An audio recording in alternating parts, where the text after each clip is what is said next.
Hey guys, I'm sure you guys saw the food truck outside. They got a great deal going on right now, specifically for the people who are here for comedy. There's a $16 plate. He's offering it for just $12 if you're here for comedy. Extra $4, save in your pocket, pretty good deal.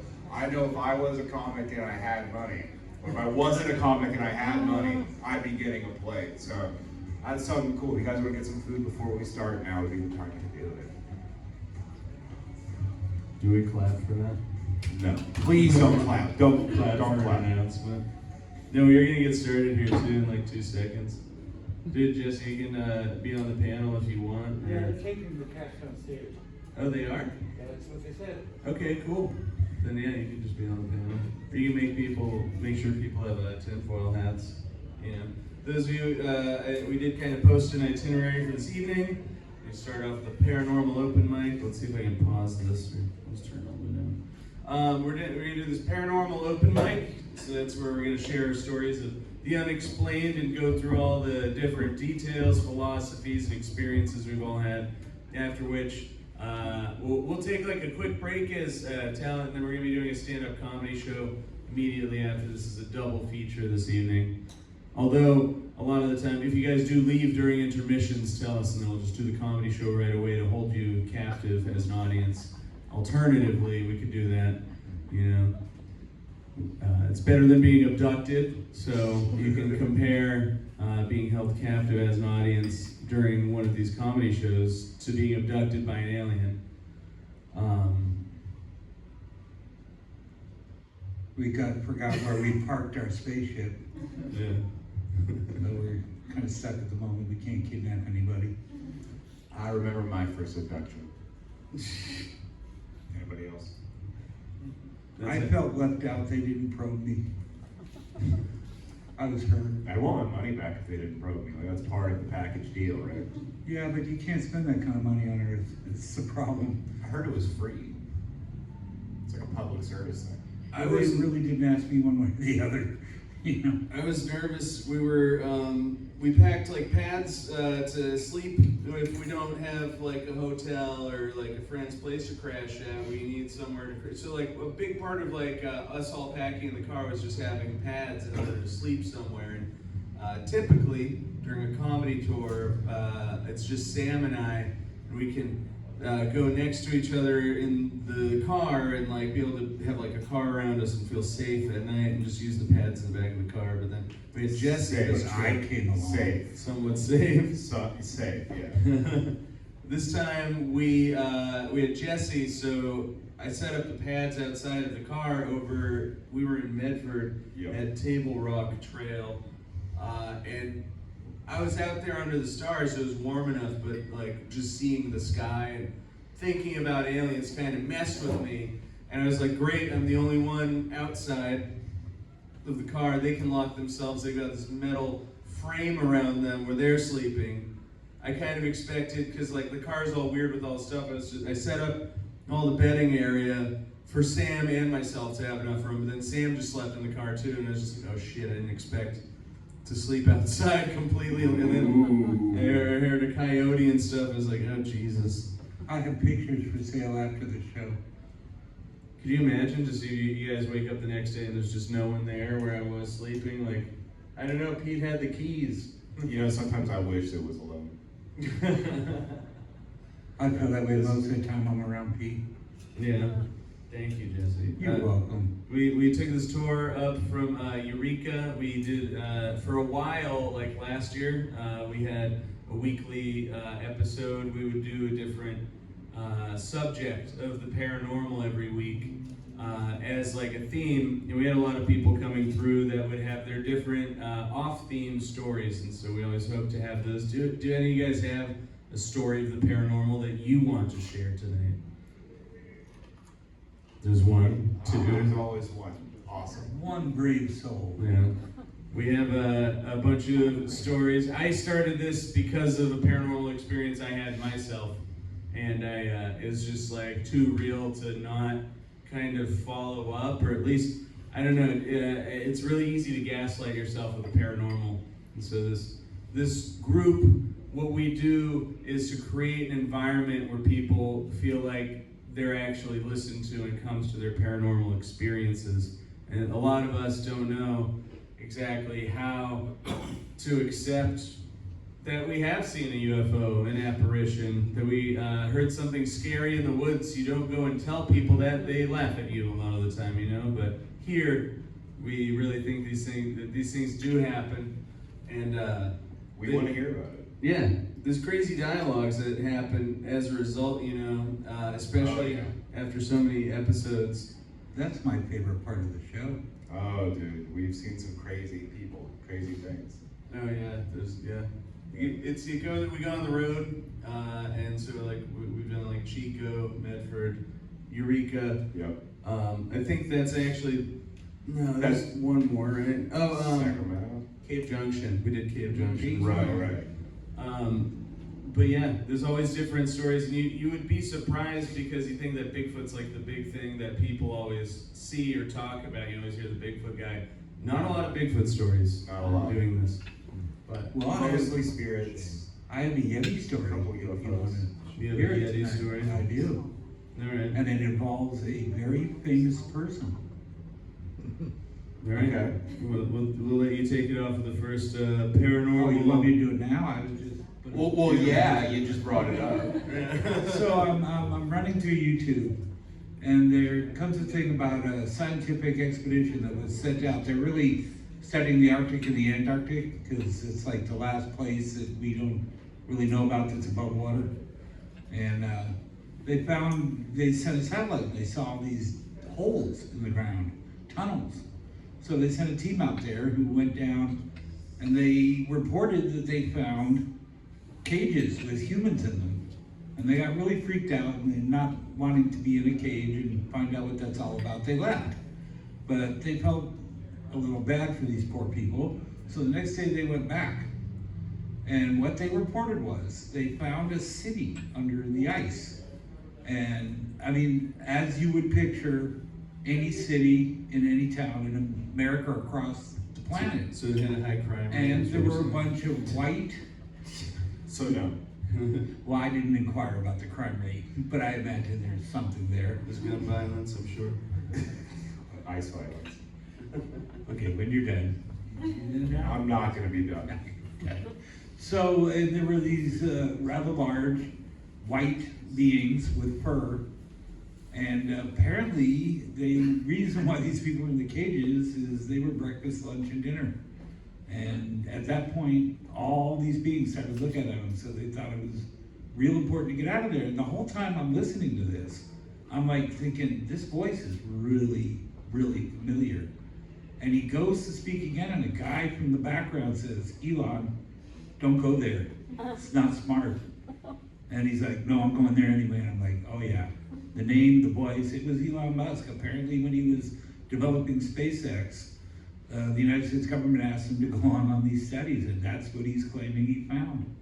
Was a whole Yeti-ish civilization going on below the snow in the, I believe it was the Antarctic. So, You believe it. but I also believe it was Elon Musk, although they never really did say his last name. But I you know, he's got such a distinctive voice. You know, I don't I'm know glad two we're people. fact checking so closely. I know that this is a judgment-free zone, but I started judging you as soon as you started with, I saw a video. You started judging me the moment you met me. Come on, tell the truth. Did any of you guys feel like sharing one of your stories this early on in the show, or do you get? I have a few experiences that I've been through. They're always really fun. I'll do mine, and then we'll let you guys do yours. Yeah. When I was a kid, I was like 5 years old. Up in my bedroom, I used to share it with my two brothers, and I was over on one side where the bunk bed was, and I was 5. They were like older brothers. They used to pick on me like so bad constantly, really bully me, and they were in the middle of that, right? And they're just really trying to get me to cry before we go to bed, you know, just one last little hurrah for the day.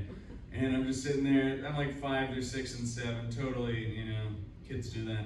But behind them in the window, I'm like looking at them like from over here, I just see this like jelly bean, this like bright golden yellow jelly bean just crossing across the sky. And as it goes from like one side to the other, I'm just like, holy shit, what the, you know? But in like my 5-year-old brain, whatever sort of expletives I used then, I'm just like watching it. And then the second it gets over to the other side of the window, I'm like, oh my God. And I go to tell my brothers, I'm like, hey, turn around, look at this thing. They go to look, it's completely gone, you know? And for my whole life, I just always questioned whether I actually saw this UFO or not. And as I got older, I just remembered that I had this mental note, like, no, you saw it. It happened that one time. And did your brothers beat you up after like UFO wasn't there? well, I mean, it wasn't related to the UFO, but yeah. They were gonna do that anyway. It was insane that, and to this day, I just, never really, oh, that's so cool.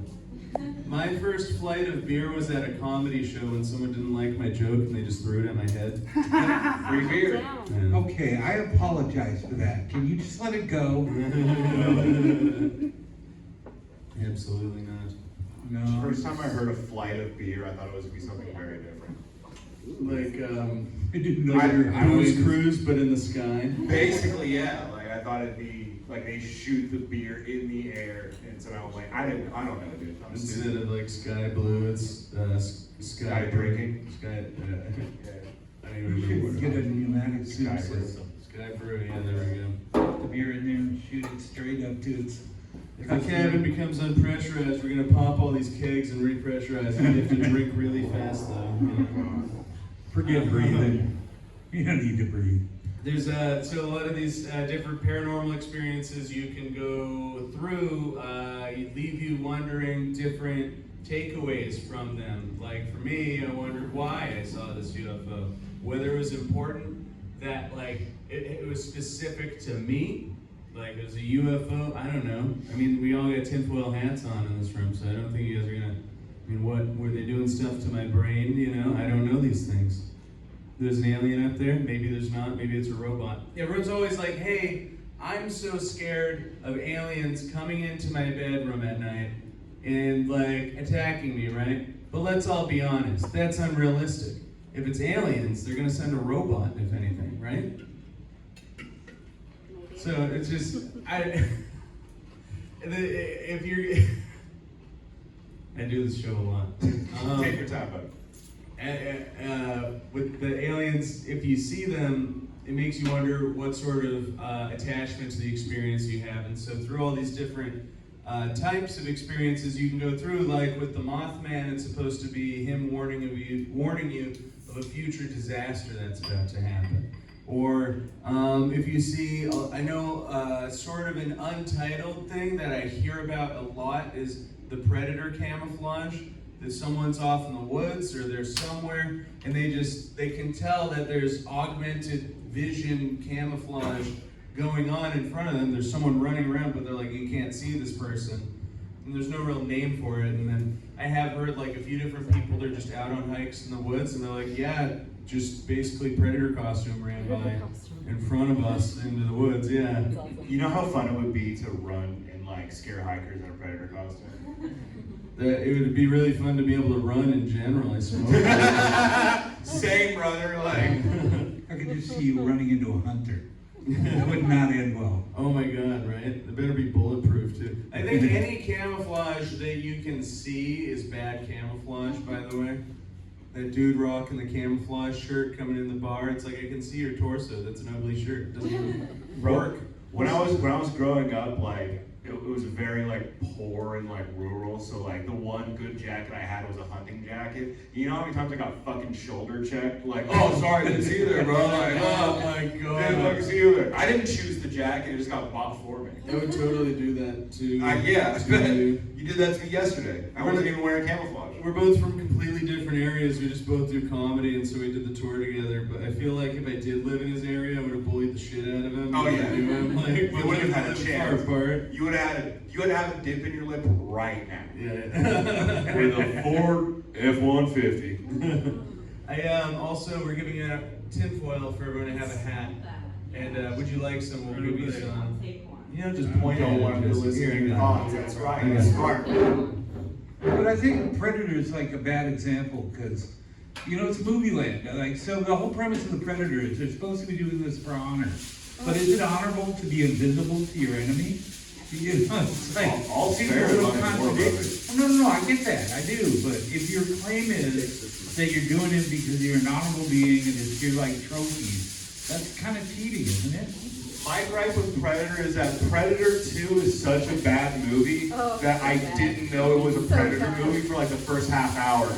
I had no idea. It was just on. And I'm like, this is kind of a corny mob movie. Like, this isn't like, okay, New York, I get it. And then the Predator just shows up. And it's like, oh, that explains why this movie it's a Predator movie. Yeah, okay. That makes, like, everything makes more sense. You thought it was just another Danny Glover movie.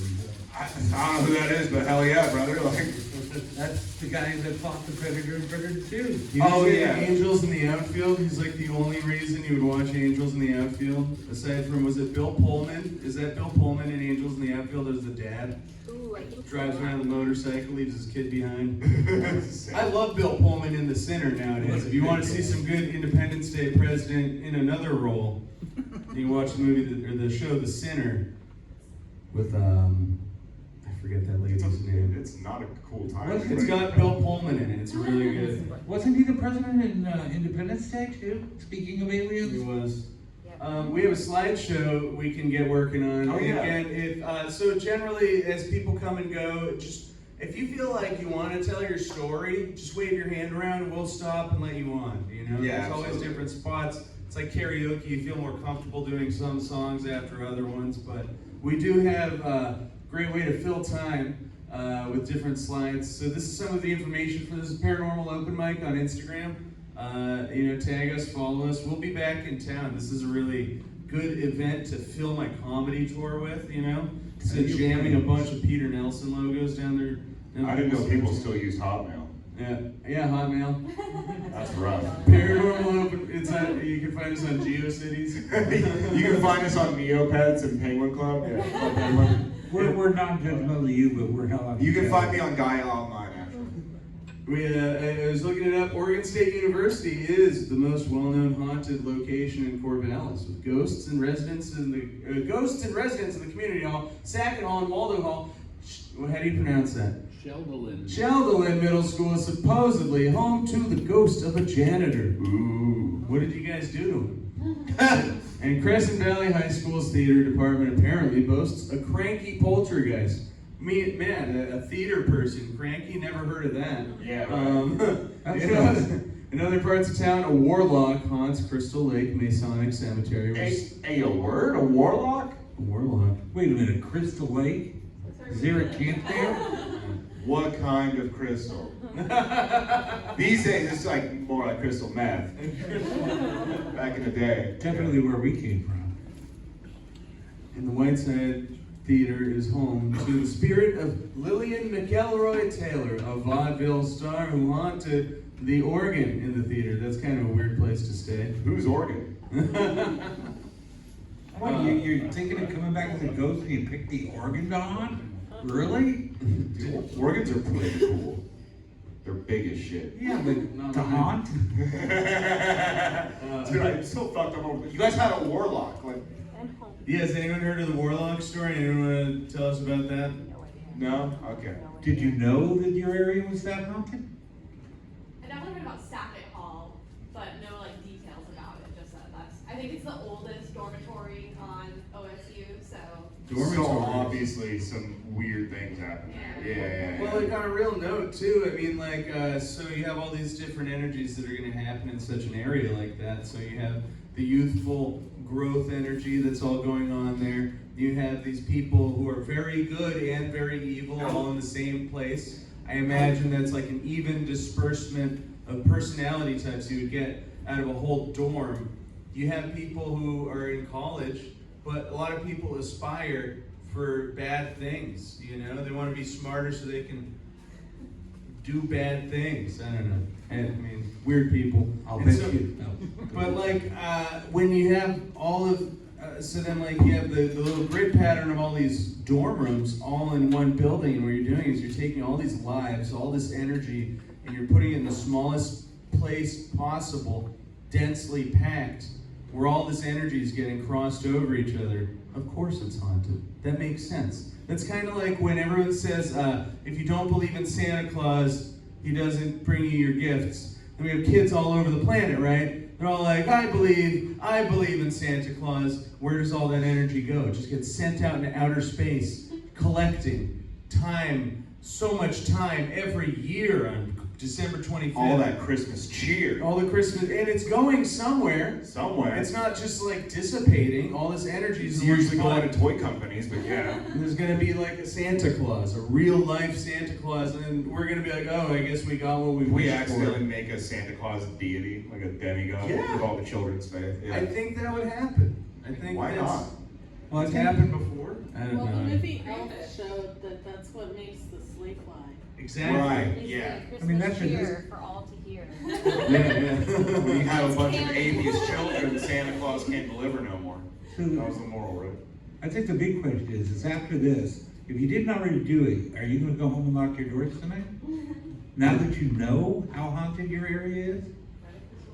They can phase through the door, silly. I'm not being.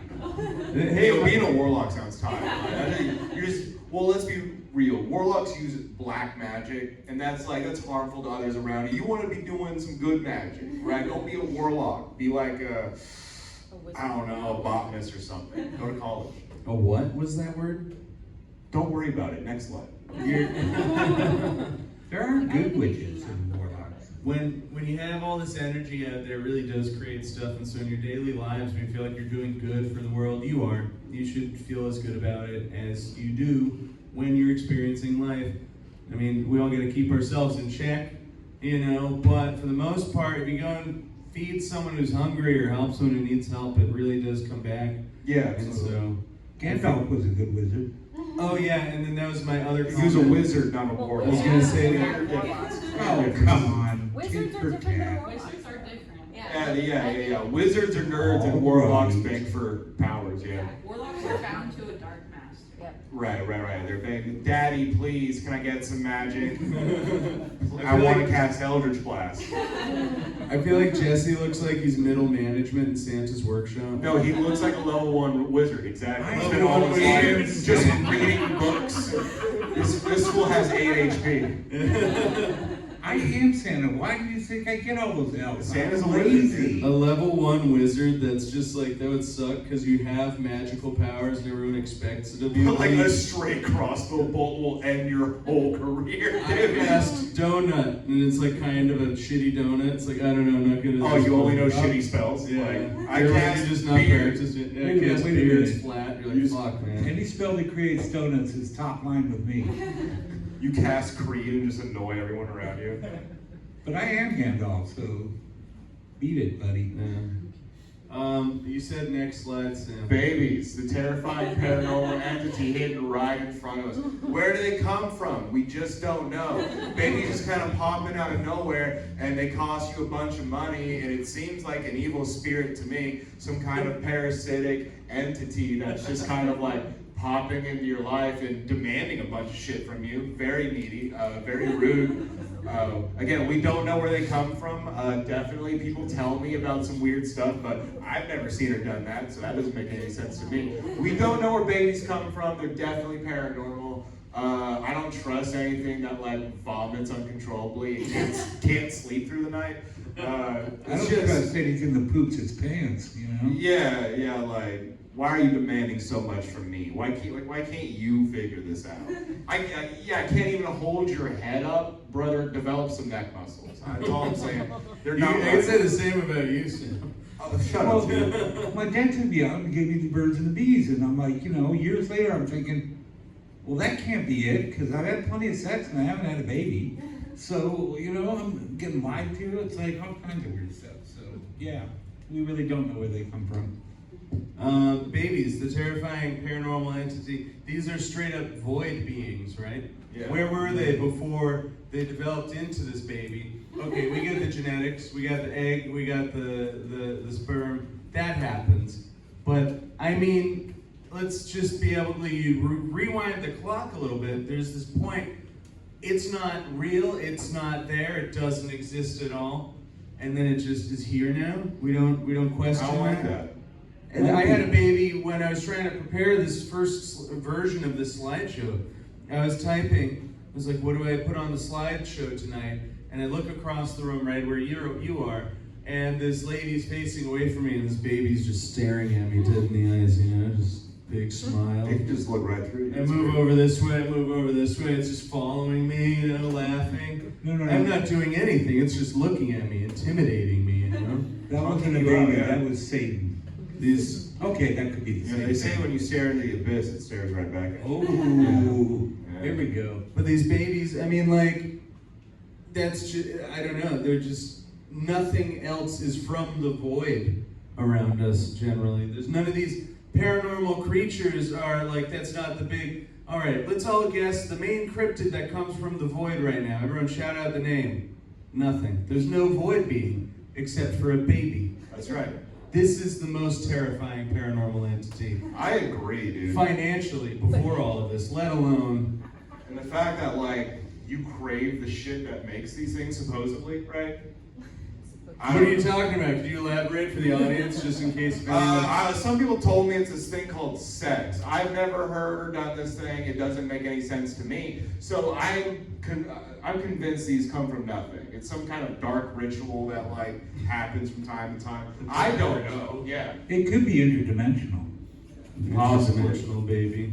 That's another thing is like babies, if they do end up being born with powers, there's this point in time The power where to they have shit themselves. powers, but they don't know. These things are just. I mean, imagine like chiropractors, right? They crack your neck, you know? You're lying down there. You trust them. No. Your life is in their hands, literally. Well, they did that for a first time one time, right? Yeah. And they have to tell that person, like, hey, buddy, this is my first time cracking necks here. You know the very first chiropractor was a snake oil salesman? Like he was like, dude, I can crack your back and cure cancer. Like it literally fixes everything. And like, sure, it might be cool now for like adjustments or whatever, but the OG salesman was like, nah, dude, this will fix Everything. Yeah, It yeah. feels great. It'll That was fix the your question. mother's teeth if I crack your back. Well, they just Yeah. put opium in it, so at that point, you don't really care what's bothering you. All right, so backing up. And it is normal that the show goes off the rails. That is how Oh, yeah. it's impossible to avoid. Back to the chiropractor thing. There's the very first time that he cracks your neck, right? It's back-breaking work, I know. The very first time, they're like, hey, this is my first time cracking a neck. You ready for this? And you're like, okay. And then boom, they tear your head off your body. Who's And- weirder, the guy who first tried to crack somebody's neck or the guy who first tried cow's milk? It's probably the same guy. It's probably the same guy. He's just like, all right, I'm gonna put my mouth on this side. Are you ready? And they're like, Yes, James, brother, you gotta stop doing this. All right, I will. But like, what happens though, right? That first time you crack a neck, if you hurt that person, they knew. It's like, I've never done this before. It's your neck. What were you thinking? Or they might not Why'd ever you know anything volunteer again. this? And then like, there's gotta be, okay, let's say they have a system down. You know, they have policies, procedures. They train these chiropractors on how to crack necks well. But there's some people you just can't teach, and they're gonna break someone's neck doing that. Oh yeah, they're gonna Lenny somebody for sure. Okay, now I've completely deviated from whatever I was getting at. I don't remember. Next slide. Yeah. I'm gonna next slide. Let's see what we got. Oh yeah, so these are always an invitation for you guys to tell your stories too. We got some fun slides. We'll run out eventually. This is July 23rd, 2023. This was a real life UFO sighting that occurred in Eureka, California, and the guy basically came in after taking this video during one of our paranormal open mics. He's like, well, I just saw a UFO, man. So there's some relevant material. I think the sound works, but let's see. Yeah, you see the white pixel? The singular white pixel in the sky? That's the thing. Well, maybe it's that Chinese balloon. You heard about that? Yeah. This is just drifting. It's also my music. That's really weird. It probably is like I love the commentary. It's supposed to be. oh, it just went out. See that? It just went That was out. the cool part. Where is it? Where'd it go? So it's like hard to, well, yeah, I mean, so I imagine it could just be a drone, and they turn off the light, the drone. I haven't researched a lot of this drone stuff, But what I understand is that a lot of the drone functions are regulated by the FAA, and so you can't really just turn off the drone in the air like that sometimes. Other ones, you know, so that could be a drone. I'm not saying it's not a drone. Do you guys think that looks like a drone? Could that be a drone? Could be. Or, I don't know. Okay, I won't yuck your young guys. A couple of leptons up there. The Matrix. Yeah, this is we'll play this because this takes a second. Yeah, so this is kind of a fun little scene from the Matrix. You guys remember the Matrix? Who doesn't remember the Matrix?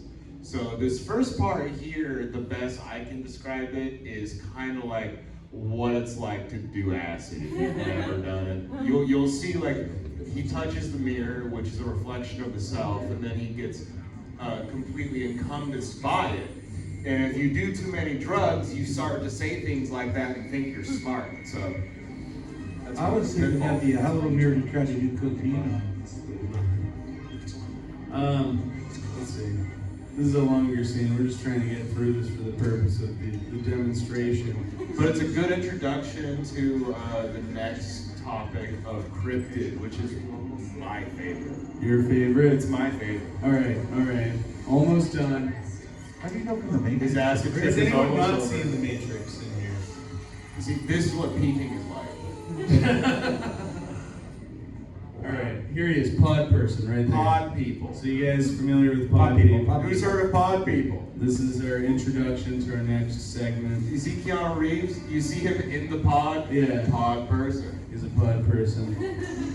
Pod people don't like to get out of their pod. You guys It's very don't do that painful. every day because we're not pod people, and that's what it's important distinguishing. How do you know you're not? You could be just a battery somewhere living some AI life. No, because I don't do this. But yeah, it's basically, I know we don't want to watch the rest of the scene. I think we'll play the whole movie. We made a graphic for you guys though. Very clear indicator of what a pod person is. You can see the pod on It's the on outside, the outside. right? And inside, there's people. There's people. So Pod people. Yeah, it's really. Do you guys, anyone related to a pod, or do you suspect a relative or friend Or of met being a pod person. One of your coworkers is like cooks salmon in the fucking microwave. Like, dude, he's not from here. I think Sam's a pod person. Dude, I didn't even bring a pod with me. You don't have to bring it with you. If a pod person doesn't go back to their pod, they start to get a little shaky. You know what I mean? Like, That's not what they're pod bodies is what they are. Pod All right, people. all right. Pod people. I think they're the people that wear cargo shorts every day of the year, even in the winter, like. Yes, pod Thank you. people. Thank That's you. just teenage boys. When you're like in a. Absolutely pod people. And there's also full-grown men who do that. So. Every day. Those are the pod people. Question. Yeah. Is there room for intersectionality between pod people and babies? Are there pod babies? Ooh. Well, That's a the good pod question. is sort of the uteral construct in all of this. Yeah. But the pod people are sort of like pre-cooked, you know, they're ready to go. So they're going to be a full-grown human, as opposed to these babies. Babies, I think are that fully born pod people or pod. it's sort of like talking about the tall whites, the grays, and the reptilians. Like some of these races of aliens, they're not here on Earth to get along with each other. And I feel like the same thing is like void being babies, you know? The infants from the void were pod directly people. conflict with the pod people. Well, they have to work alongside each other, but they're not Oh. working for each other, that's for sure. They don't want the other one's Like best the enemy of interest. my enemy is my pod. Yeah, Okay, yeah, exactly. okay. Any questions about pod people before we move We're on? all understanding completely what pod people are about. Yeah, okay. All right, in case we don't, we have more pod people. We have more slides. pod people stuff. This is a good example of what a pod person might act like if you spot one in public. I would recommend going to places like Whole Foods, Trader Joe's, to spot some pod people. Trader Joe's is just full of pod people. Just full of pod It's people. only pod people. Walmart at night, great place for pod people. Yeah, it's Yeah, about 2 o'clock in the morning. Yeah, not too loud, this shit's crazy. All right, so there's a normal person, right? This is a normal person. You see the facial structure? Normal, not normal. There we go. Pod people. You see that? It doesn't work out for anyone involved. Yeah. It's all bad. This is normal pod people activity. Ladies and gentlemen, the late great Donald Sutherland. They're jealous because you don't need a pod.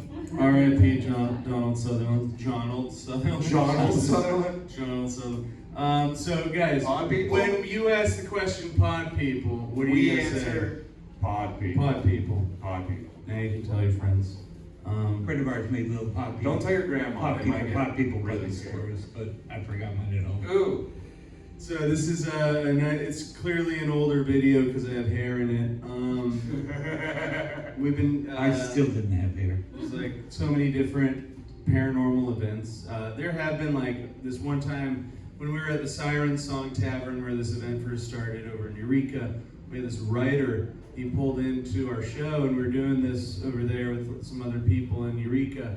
And this writer comes in. He's just like, "This is crazy, man." And we're like, "Oh, hey, yeah, come and tell your story." And he comes up and he's like, "I'm writing a book about a bar called the Siren Song Tavern." And we were inside a bar called the Siren Song Tavern. He didn't know one existed in real life. But he pulls in and he's just like, it's about a bunch of different paranormal stuff going on in the same community and the Siren Song Tavern, and then the bartenders are actual sirens and they lure you in there, and you know, it's like that's the plot development for a story. But he's like, this is all exactly what I just wrote a book on. And he was on his way down to give his book to his publisher, and he's like, it's crazy that you're doing a paranormal night over there. I want you to look at those dolls. Yeah. That's what was freaking me out. They I were don't right like behind dolls. us, and they look like they're actual, or at least the one on the left looks like she's paying attention. I don't like shit that's not alive that has eyes. I just had this feeling like, you know, I'm being watched. So this was streamed from our paranormal open mic page where we like to stream a lot of these. So after we head out today, if you follow us, you can catch some more of this very, very valuable instructional material. That's right. In the future. This is what happened at one of them. These are the original Annabelle and Andy dolls. Not the original, but the original model of them. So these aren't Annabelle and Andy from the movies, but these are like the same types of them. And we We're just waiting to get stabbed in the back. we're doing it at a thrift store, and we'll just show you what happened here. I was just talking about it, and I think I made fun of it while we were doing one of these panels. And on its own, it fell right on me. Attacked him out of nowhere. There's no strings or anything that literally happened to me. And I'll replay it, because this... I can tell you what I said. Better you than me. Let's see. I'm telling you, if the one behind me had fallen like that, I'd been gone. What is this? What is Right that? out the front I want door. that book. Click something else. Get rid of it. No, I'm Don't out. let me. What is this? Have a good evening. I don't want any of those options. Stop it, thing. Why isn't it? No. Brother, how did you unlock the secret menu in YouTube? I don't even know, man. It wouldn't move out of the way. Boom! It falls on me. One more time. See, I I'm don't know about you, maintaining, but I got goosebumps. I'm maintaining he was trying to stab in the back, but it dropped the knife. Like, look at this thing though. Just on its own. I'm not even pushing. It looks like I could be pushing on it with my shoulder. Scarier the third time. But like, look at this. I'm not even. I'm just chilling. No, you there know? was distance. You can't see it, but there was distance between us and the dolls. And I went to point at it, and I was talking about it, and I pointed it out, and that happened. So there's like a lot of this weird paranormal stuff. Anyone have a story they want to share? We can keep going. I just love hearing you guys' stories. It's like, Come on, one of you's please, got to yes, have come on down. Everyone clap for our first speaker of the evening. Sam, can you put your microphone up on your stand? And let's start off with your name. Oh, Diana. Diana, thank you so much, Diana, for being one of our speakers. Thank you. Tell us, Diana, what was your time experiencing the paranormal? I was 10 years old. I'm from New York. I used to live in Yay. Queens, so yeah. And I had woken up one morning, and I was by myself. Well, my sister was sleeping, but I went to the kitchen, got breakfast for myself, turned on the TV, put it like real low so I wouldn't wake up my sister. And we had these like shutter doors because it was an apartment, so it was like there were no real doors to the kitchen, and there were these like shutter doors that didn't close completely. So there was maybe like an inch room, like like in between the shutter doors. And I was just like watching TV and probably like cartoons, and I heard the clanking of the knobs to the doors. And I'm like, that doesn't happen unless someone like is actually messing with the doors because they don't close completely. And so I just kind of tried to ignore it, and then it just kept happening. So I looked up, and all I saw was this like kind of like clear, transparent figure. It was like kind of like blue and white figure, and I saw his hands on the knobs. And I freaked out and I jumped up, and he ran away. And I opened the doors, and my sister had woken up, and she was in the bathroom, so I knew for sure it wasn't her. And after that, I found out that the man who used to live in our apartment had died in the hospital before we moved in, and that's why we got the apartment, unfortunately. But yeah, so I figured it was him kind of appearing, and then I never saw him again. So. And it is very much like a New Yorker to come back from the dead to try to kick you out of their apartment. Right. And it is a very haunted place. Very, very haunted place. There's a reason why Ghostbusters picked that town. Is that your most notable paranormal experience that you've had in your life? No. Well, I mean, that was the first one, the first one, okay. but I don't know if anyone's seen The Golden Child by any chance. The That's movie? a movie. Yeah. The Eddie movie with Murphy? Eddie Murphy. Yeah. And like Tywin from Game of Thrones was like the bad guy in the movie, Yeah, like at yeah. a young age. Unfortunately, my cousins and I, we were the same age growing up, and we used to do like seances and play with the Ouija board and stuff. And there was one time my cousin and I were just like hanging around like her apartment, building like backyard, which wasn't really a backyard. It was just like that's where like no other person goes. And we were climbing along the wall. We were the only ones in the basement, and we were climbing along the wall that connects to like the building next door. And I saw like a perfectly placed bird skeleton. And what's weird was it looked exactly like the Golden Child, like bird dragon that he turned into at the end of the movie. So if you know the movie, you know what I'm talking about. But that's what it reminded me of. And then all of a sudden, like this clock alarm starts going off, and the dog starts barking. And it's like there's no one else down there but us. So yeah, it's a little creepy. But that's it. Oh, yeah, thank you so much.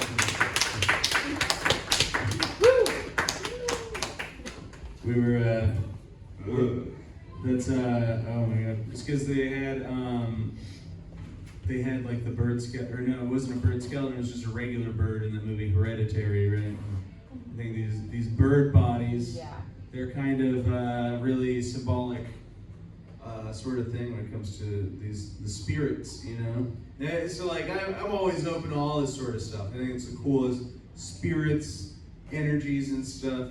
But to the point where I'm not saying spirits and energies are like the same thing. I feel like when you're talking about the bird skeleton stuff, like those are some spirits, might be some evil good stuff, evil versus good stuff. And then, you know, when it's energies, it's like more good and bad. I'm not high enough for this conversation. I'm just saying that when you bring in like the magic that would be involved in sort of like these, you know, sacrificial, sort of like a formerly living body, I feel like a lot of what would be going on, you can't really like necessarily be like, it's always evil, nefarious stuff. A lot of the time it is. But compared to the intent that you might have when you're doing some energy-based work, that can sort of change from, you know, its applicability. I don't know. You guys ever try really hard with stuff and believe in yourself and have it work out? That's all I'm getting at. You know? I did try to do Kamehameha Wave when I was a kid. I don't know if it's the same thing, but it's energy. I like him, I'm too high for this topic. You guys, anyone ever try to move a pen with their mind? Oh yeah. Did you? You're not. No, I didn't. Okay. Hey, put it on, you gotta keep in contact. Yeah, dude, keep them out. You Gotta got keep that 'em out. perfect antenna. You guys, all three of us are not wearing You're not tinfoil bad hats either. right now. Well, I don't have any thoughts for them to listen to. It So. makes us look like we have a power problem. Like, no power. Like, they have to wear a tinfoil hat or I'm not performing, you know? Yeah. What, are you not high enough to have any thoughts either? Man, don't start trying to cross-analyze my words. Like you got a ledger or something. This isn't court. This is paranormal open mic. Free therapy, he doesn't want it. So, does anyone else have any more stories that they would like to share with us? We do have one. Come on down. Come on down.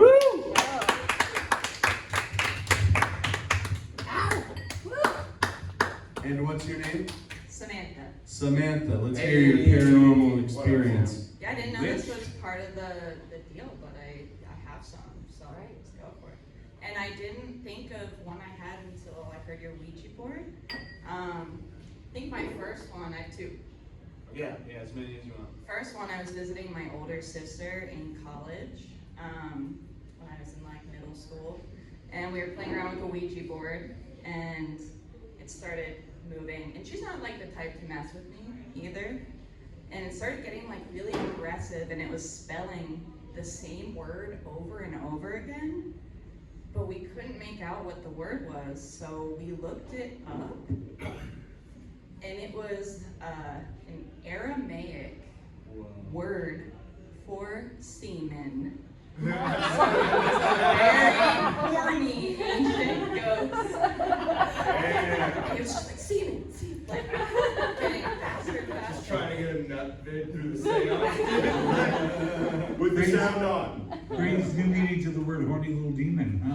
I know. Well, it's like it was putting all the energy out there, just like so, you put enough energy out there. I mean, that's just what its agenda was, clearly. Yeah, clearly. Well, now it's got me worried, because whatever comes next, does that mean that there's like no sex there? That's not gonna be fun. That could be an That's interpretation. Yeah. Or maybe that's all there is. Oh. In the afterlife, They're just obsessed with sex. Yeah. I don't necessarily have a problem with that. Or maybe that's how he died. Ooh. I mean, it depends on who's there. Let's be real. Oh, man, I'm not. Yeah. So Aramaic. So like, what was the rough? Was it slang for semen or? We looked it up in the dictionary, which like, or online. I forget. It was a while ago. Yeah. Probably, yeah. You have the internet then. Looked it up and it was just said semen. Honestly, I think he got off pretty light. Yeah. Could have been worse. Could have been worse. I was very underage at the time. So. Possession, I don't know. So now does that change the term of what it means to be ghosted? Like I got ghosted. You guys get ghosted where someone just sends you a letter that says semen a million times on it? No, just me. Yeah, I was I mean, if ghosted. it was a ghost of an Arabic dude, I feel like you could have looked him up and just figured it out. Like who was Arabic that died in town? I mean, depending on who you were, it could have been a ghostly pedophile. That's not a good That's thought. not good. I That's know. really bad. It's not a Now good that thought I'm at older, all. that's what I'm thinking. Oh yeah, because you said you were 14 when it happened. I was in middle school. You were in middle school. Yeah. Were you 14 in middle school? It's like just, That's I like think you're like 12 to 14, right? they held me back a lot of times because I kept talking about ghosts and aliens.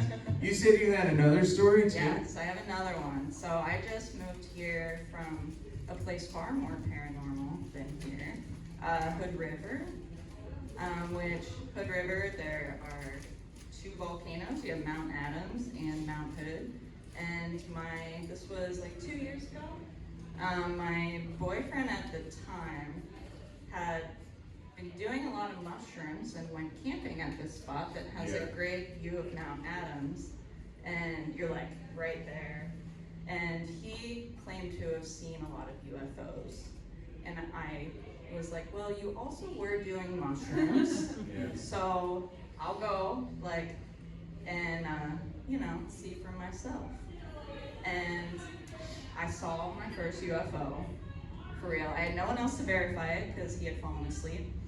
But I've climbed Mount Adams, so I knew the pathways where the lights that appear are climbers, the sides of the mountain that no one climbs.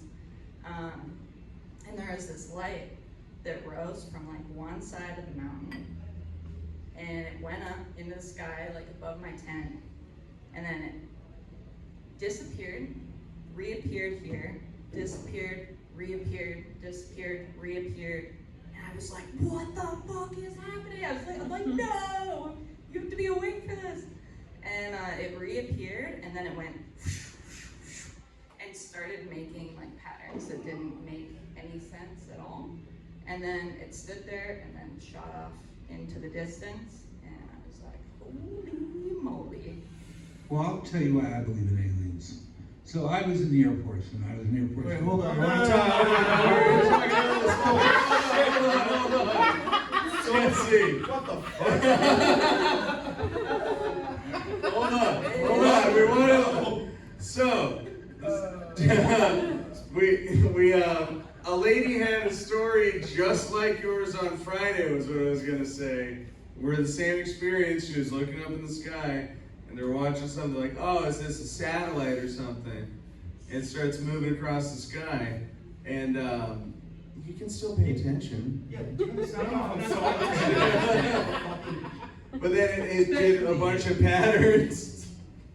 He's good. We've done a lot of shows together at this point. There's so many shows. But yeah, I'm the whipping boy. That's and then what it, and then it took off in outer space, and I wonder, for one, what the fuck is that when it happens? And for two, do you think that happens? Because I haven't seen that. How many people are seeing these patterns show up with these UFOs? And are you similar or in the same category as these other people? Is there some reason? Do they put like?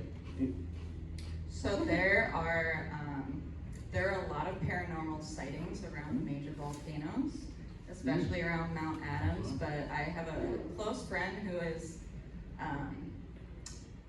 very like not into the supernatural. That we climb big mountains together, and on Mount Shasta in California, she had a skinwalker experience, and they even have like a skinwalker like tourist thing there, like in town, like about all the, like they've fallen asleep at night and have like woken up outside of their tent. And like, so around the major volcanoes, the theory is that because of the energy that's coming around them, the veil is thin there, which is why light, like a lot of UFO sightings are spotted around major volcanoes. There was also an Expedition Unknown episode about the paranormal around Mount Adams. Yeah. Yeah. We got to get into that more. We're doing some videos and stuff. If you believe it, I used to have another host do this with me, and he just went crazy. He thought some of the stuff was real that isn't real. But we had a bunch of sketches we were doing for this, and expeditions we were trying to put together. I had to find other people. So far we're trying to do something like that. I think we could do good stuff. Yeah. Well, they have there's a paranormal store in White Salmon right across from there where they collect your paranormal experiences. It's right next to the first pot shop legally on the West Coast. So it's Margie's Pot Shop, and then right next to it, it's Margie's Paranormal and Outdoor Store. And he did a presentation I went to on the Click-a-Tat 8 Cat, which is new. Yeah. You should go up there. What town is this in again? Hood River and White Salmon. Hood River and White Salmon. Yeah. We do have to check that Hood out. River is an hour. So extremely east of relevant. Portland. Yeah. Oh, okay. I like that lady's pub. She'll tell you where the aliens are and then say the goods you need to get there. Yeah. That's pretty good. It's pretty great. Okay. Okay, those are mine. You haven't had any other paranormal experiences? Do you feel that your paranormal experiences have been tied together in any way, that they might have to do with each other or who you are? It's possible I've had more. I haven't known. I am from Pennsylvania Amish country. Oh. Yeah. Yeah. So there's just a lot of weird shit that happens in that area. Are they hiding? Are they hiding something, when they do all their Amish stuff? Is that because they're like putting all their time into an underground base? No, they're More still like trying to drugs, building barns. I don't know. They put really big weather bands on those churches. So. Well, there is a Could be thing. antenna. There's a thing where they do grow in their fields. They have so much land and no one can step on it because it's protected. So they grow illegal drugs. Yeah, yeah. There's down in Nevada City, there's this place called Elixir, and they don't serve alcohol or cannabis, but they serve everything else. So they sell you like kava, the coca leaves. I guess you're allowed to have coca leaves, just not the processed coca leaves. So you have coca leaves, kava, and how do you pronounce the K word? Kratom, kratom. Everyone says it different. It's kratom. It's kratom. It's kratom. Is it kratom? Yeah. Yeah. You guys on kratom right now? Painkillers for teenagers. I feel like I'm on kratom pills. No, I'm kidding. Sam would know. Just take an ibuprofen, dude. Like, what the hell? That's the paranormal experiences we go through are just really absurd that we don't have like explanations, we just get cast out into the world and have to explain them. There's some Let's stuff let her coming get out off of the stage. government that's We just have to stand here. Thank you. Yeah.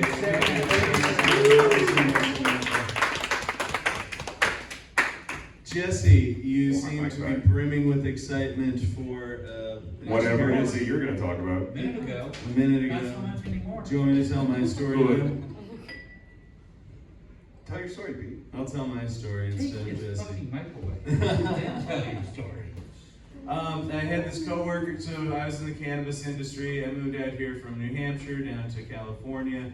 Weed was like $4,000 a pound where I came from, and I really liked smoking it. So I moved out here to go to get free college and smoke cheaper weed. What happened was I got really high and didn't finish college, and I worked at the weed grow store because I wanted to get up in the supply chain. Now I'm dealing with all the gardening equipment and supplies. And my buddy and I are always out back working the warehouse doing forklift, moving pallets of soil into trucks and stuff, and smoking tons of weed. And we have this, we're really broke too, like 18 hours a week maximum at our job. And we rolled a joint, and my buddy's standing outside of the bay door, and I'm standing inside of the bay door. And it's a bright sunny day like this outside. And he lights it up and he's talking about something, and I interrupt him. I'm just like, hey, Jonah, step inside. You're gonna ruin the joint. It's gonna rain right now. Get inside. And he's like, what are you talking about? It's super sunny out. And I don't know, it like made me say that it was gonna rain, but it just starts pouring all over the guy. And I don't know what made me be like, hey, it's gonna start raining. And then the joint got ruined too, which sucked. As all our weed, we had one paper left.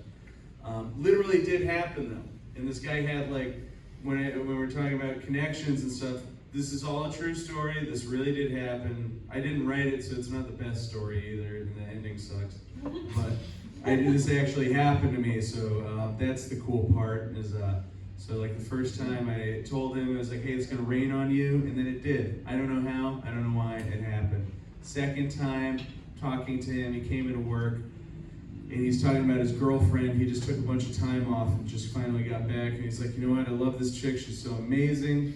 Everything is just so perfect with her. We just hang out and chill and smoke weed every day. I think she's the one. And without missing a beat, I was like, well, she's leaving you tomorrow, so. He's like, what the fuck, why would you say that, Why would you say that to me? You're messed up, dude. And I'm just like, I don't know why I said that. She is, though. And then lo and behold, he comes in the next day, and he's just like, he looks like he just got hit with a ton of bricks. And I'm like, what's going on, buddy? And he's like, how did you know? Just tell me. I mean, you knew she was going to break up with me today, so why don't you just tell me how you knew? Because she did. And I'm really upset, and I just need to have some sort of closure. How did you know she was going to break up with me? I was like, I just could tell. I just knew. You were too happy. It just dropped into my head, maybe. I don't know. Some of this can just be like, because you can guess these things without actually being psychic. These examples I'm providing. But these are things that happen too, and I don't know how often it happens. Third time happens, I'm telling this friend of mine, his name's Jonah, about this story where basically we all moved out from California, and other people from where I came out here from in New Hampshire, or out from New Hampshire, they came to visit too. Some of them were total assholes. They were like friends with my brother, but I didn't get along with them. But through all this weirdness, this one guy who was just, I didn't like him at all, ended up staying on my couch because my brother had to have a place for him to stay. I'm like, I don't like this guy at all. And he's just like, listen, I know you don't like me. I'm so sorry I have to stay at your house. I know what this is like for you too, man. I was an asshole to you. And but the next morning he comes out of the bathroom, huge dude by the way, 6'4", 300, like lifts weights all the time. He comes out of the bathroom like terrified. This huge dude, pale, and he's just like, I don't know what to do. You're the only person I can go to with this. And my buddy, this isn't Jonah, this is another person. This is a story inside of a story. We're doing Inception right now. This guy's like, I went to use the bathroom, I went number 2, and when I went to clean up, it was all blood. And he's just terrified, you know, as one would, and he's just like, what happens? What do you do? And I'm just like, I remember I had an experience where that had happened to me. My mom was a nurse. She's just like, oh, did it stop immediately? Yeah, you just blew an O-ring, kid. And if it stops bleeding, you're fine. It's just that it bled. And I explained that to this guy. And then he's like, oh, thank God, you know, that's fine. I thought I was dying. And so, stepping out of Inception now, I'm telling this story to Jonah. Jonah doesn't believe me that that can happen, where you just bleed out of your butt and it's fine. So I tell him that, and I'm like, well, you better get used to it because it's going to happen to you tomorrow. And I tell him that it's going to happen to him tomorrow, and then it did happen to him. And it's like, he's already seen me be like pretty weirdly psychic with him before, and he's just like so scared. He's like, could you just stop? Yeah, I think we're gonna stop hanging out. Like, I can't do this. Like, okay, it's not, you're not controlling that this is happening. Well, make that stop then. Make it stop, please. My girlfriend left me. I bled out of my butt. I have no weed. It's just you ruining your friend's life. Yeah. What if I'm the problem? It's not even his future. I'm just like, I'm causing these things to him. You know? Yeah, what if you're making it happen? Just stand there. Oh no, goth chicks and money tomorrow. I mean, I gotta believe that because you never warned me about any of my heart attacks. Or maybe, you know, you don't like me that much. I don't know. This is some of the UFO footage. Some of the UFO footage. That's what I'm talking about. What were you talking about? I was in You were just charge. talking about heart attacks. Are you done? Are you quite through? I'm never done, dude. This is part of what I investigated. Anytime there was a UFO plane by an Air Force pilot, it had to be investigated because you got to know if the dude like really saw what he saw, or whether you have a complete Looney Tune flying a multi-million-dollar piece of equipment. And they are starting to release this stuff now. It's on YouTube. It's on all the different. I mean, the TikTok. I mean, you can't. There's no way you can see this and believe that it's a man-made phenomenon because it does stuff that we are not technically capable of doing. I mean, they had one that was following a commercial jet at 30,000 feet, and it just dropped from that plane to almost over the water and then just hovered there and then just shot off. We don't have that kind of technology. What if we're being gaslit into being told we don't have that technology? And we totally do, because like, dude, 747s are like kind of old. And they're like Boeing's in super trouble, and they just keep killing people for being like, these are put together with string and duct tape, and we're just flying them all over the planet. Like, we just keep using this old shit. Like, who's not to say that we do have this technology capabilities, right? But the only fucked up thing is like, what about the 80s? Like, well, I you mean, could be the right. Army's not really into having shit and not using it. No, but on the other hand, From what I've seen. I mean, you both could be right, but if that is military equipment, it's highly unlikely, until it's declassified, that they're going to let those videos get out. Yeah. Now, it's possible those videos were leaked. I'm just saying, here's the information, do with it what you want. I know where I went with it, you know. There was an issue with, they used to fly build and fly the B-1 bomber and the subfighters out of Area 51. Well, that's right on the flight plan of Las Vegas International Airport. Well, they start reporting there's sea lice, but they're not picking anything up on radar. So they reported them as UFOs, and we couldn't say anything because it was a classified operation. So that does happen, you know. Somebody went back after they were declassified and said, sorry, they were ours. But in the meantime, they got reported as UFOs. So there's both sides of the picture. And like I said, you do with it what you think you believe and whatnot, but there it is. Are you done? No. I'm never done. That's right. Yeah.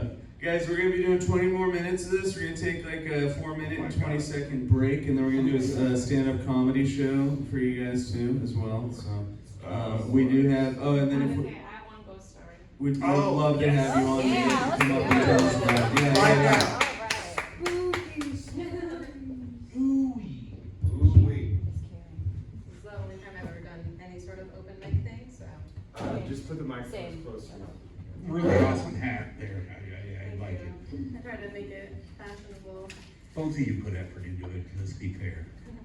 So I was born in Michigan, and like most of you said, from like Pennsylvania, New York, anywhere further east is a little bit more historically established than Oregon. And my grandmother, who also lives in Michigan, she at one point had this house. She liked to get married, get money from the marriage, divorce, get remarried, get more money, divorce. So after her second marriage, she bought this house that historically was like a real Victorian house, and it has like the old documents that show what it originally looked like. It's like full Victorian castle. At some point, people decided this house is too big for all these rich, lonely people. Let's break it up into smaller houses for the rich people to separately live. So it used to be this big castle thing, and they somehow managed to like take off sections of it, put it on other lots, kind of rebuild, but still keep the original frame. So the house that she lived in the room that she designated as like my childhood room for when I visited, she had it all decorated, very like classic like little girl room, where it had this kind of angled bed in the corner that had this white picket fence sort of bed frame. It had shutters with like white paint on it and floral curtains. There was a white dresser that had like glass porcelain vintage dolls on it, all this spooky shit. But in that room specifically, where they had sectioned it off, in the closet, there were 3 steps and then a wall, because the steps used to go to more of the house, but that part of the house was removed. So now it's just this closet with these weird steps and this bar to hang your clothes. But it was kind of a walk-in, kind of small, because it used to just be a staircase. A lot of other kind of traditional scary stuff in that house, like creepy attic, creepy basement, kind of your standard stuff, but I was only scared of the room that she designated for my room. I would stay over at her house, and I would have this reoccurring experience. I would wake up in the middle of the night in that kind of cornered, angled bed. I'd wake up, the lights would be on, and there would be this shadowy figure in the open door on the other, side of the room.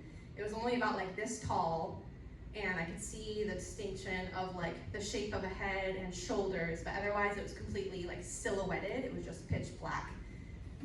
And even though I couldn't see anything beyond it being pitch black, I could just feel it staring at me. And I could hear just like in the throbbing of my ear, the thump, thump, thump, thump, like of a heartbeat. And I remember like waking up, seeing it, and I would always get up, and next to the bed there was like your classic white rocker chair, and I would get up and I would kind of like hide behind the bars and just kind of stare back at it. And I was terrified, and I remember it happened several times, and after a certain point I was like, I'm not sleeping in that room anymore. Like, give me the other guest room, I don't care. And my grandma would be like, but that guest room has a scary attic, there's bats in there. I'm like, that room isn't haunted, I'll take it. That room is haunted, there's a ghost that visits that room that you designated for me. And she'd always be like, there's no such thing as ghosts, you're crazy. So kind of time went on, I refused to go in that room. I remember there was one time that I stayed over at that house that my parents also visited, because I refused to be in that room. They offered to be in that room, and they I think one person, it was a tiny ass bed for a kid, so one parent slept on the bed, I think the other one slept on the floor. They relayed to me that they also had some creepy ass dream where they woke up, everything was in like a blue hue, and they just couldn't move, they were just frozen. And so they're like, yeah, there's probably a ghost, but who knows? And I was like, yeah, it's fucking haunted in there. And my grandma was still like, no, there's no such thing as ghosts. So I grew up, that was like my absolute worst fear for a long time. It's the scariest thing that I could possibly imagine. I only ever had nightmares of it when I was in that room, but otherwise it was just, going to bed in my own room at my parents' house and be like, what if it's gonna come get me? I don't know what it is, it's just fucking ghost. So years went on. At a certain point, I grew a little older and I was like, okay, it was just like a bad dream. I just had this recurring nightmare, whatever, just the psyche being strange. My grandma, surprise, got remarried, so sold that house and moved into a different house. My family, with my parents, we moved away. And years later, like I was 3rd grade or younger at that point that I had those like ghost experiences. So years later, I would have been about like 7th grade, and I had come back and visited my grandma in the new house with the new husband. And I remember like bringing it up and being like, that was so strange, like weird to have reoccurring nightmares, I guess. And she said, well, there's something I never wanted to tell you, because it kind of freaked me out. But there's no such things as ghosts or whatever. But she decided to share it with me years later after I convinced myself that it was just a nightmare, that similar to, I think it was your story who had in New York where someone had died.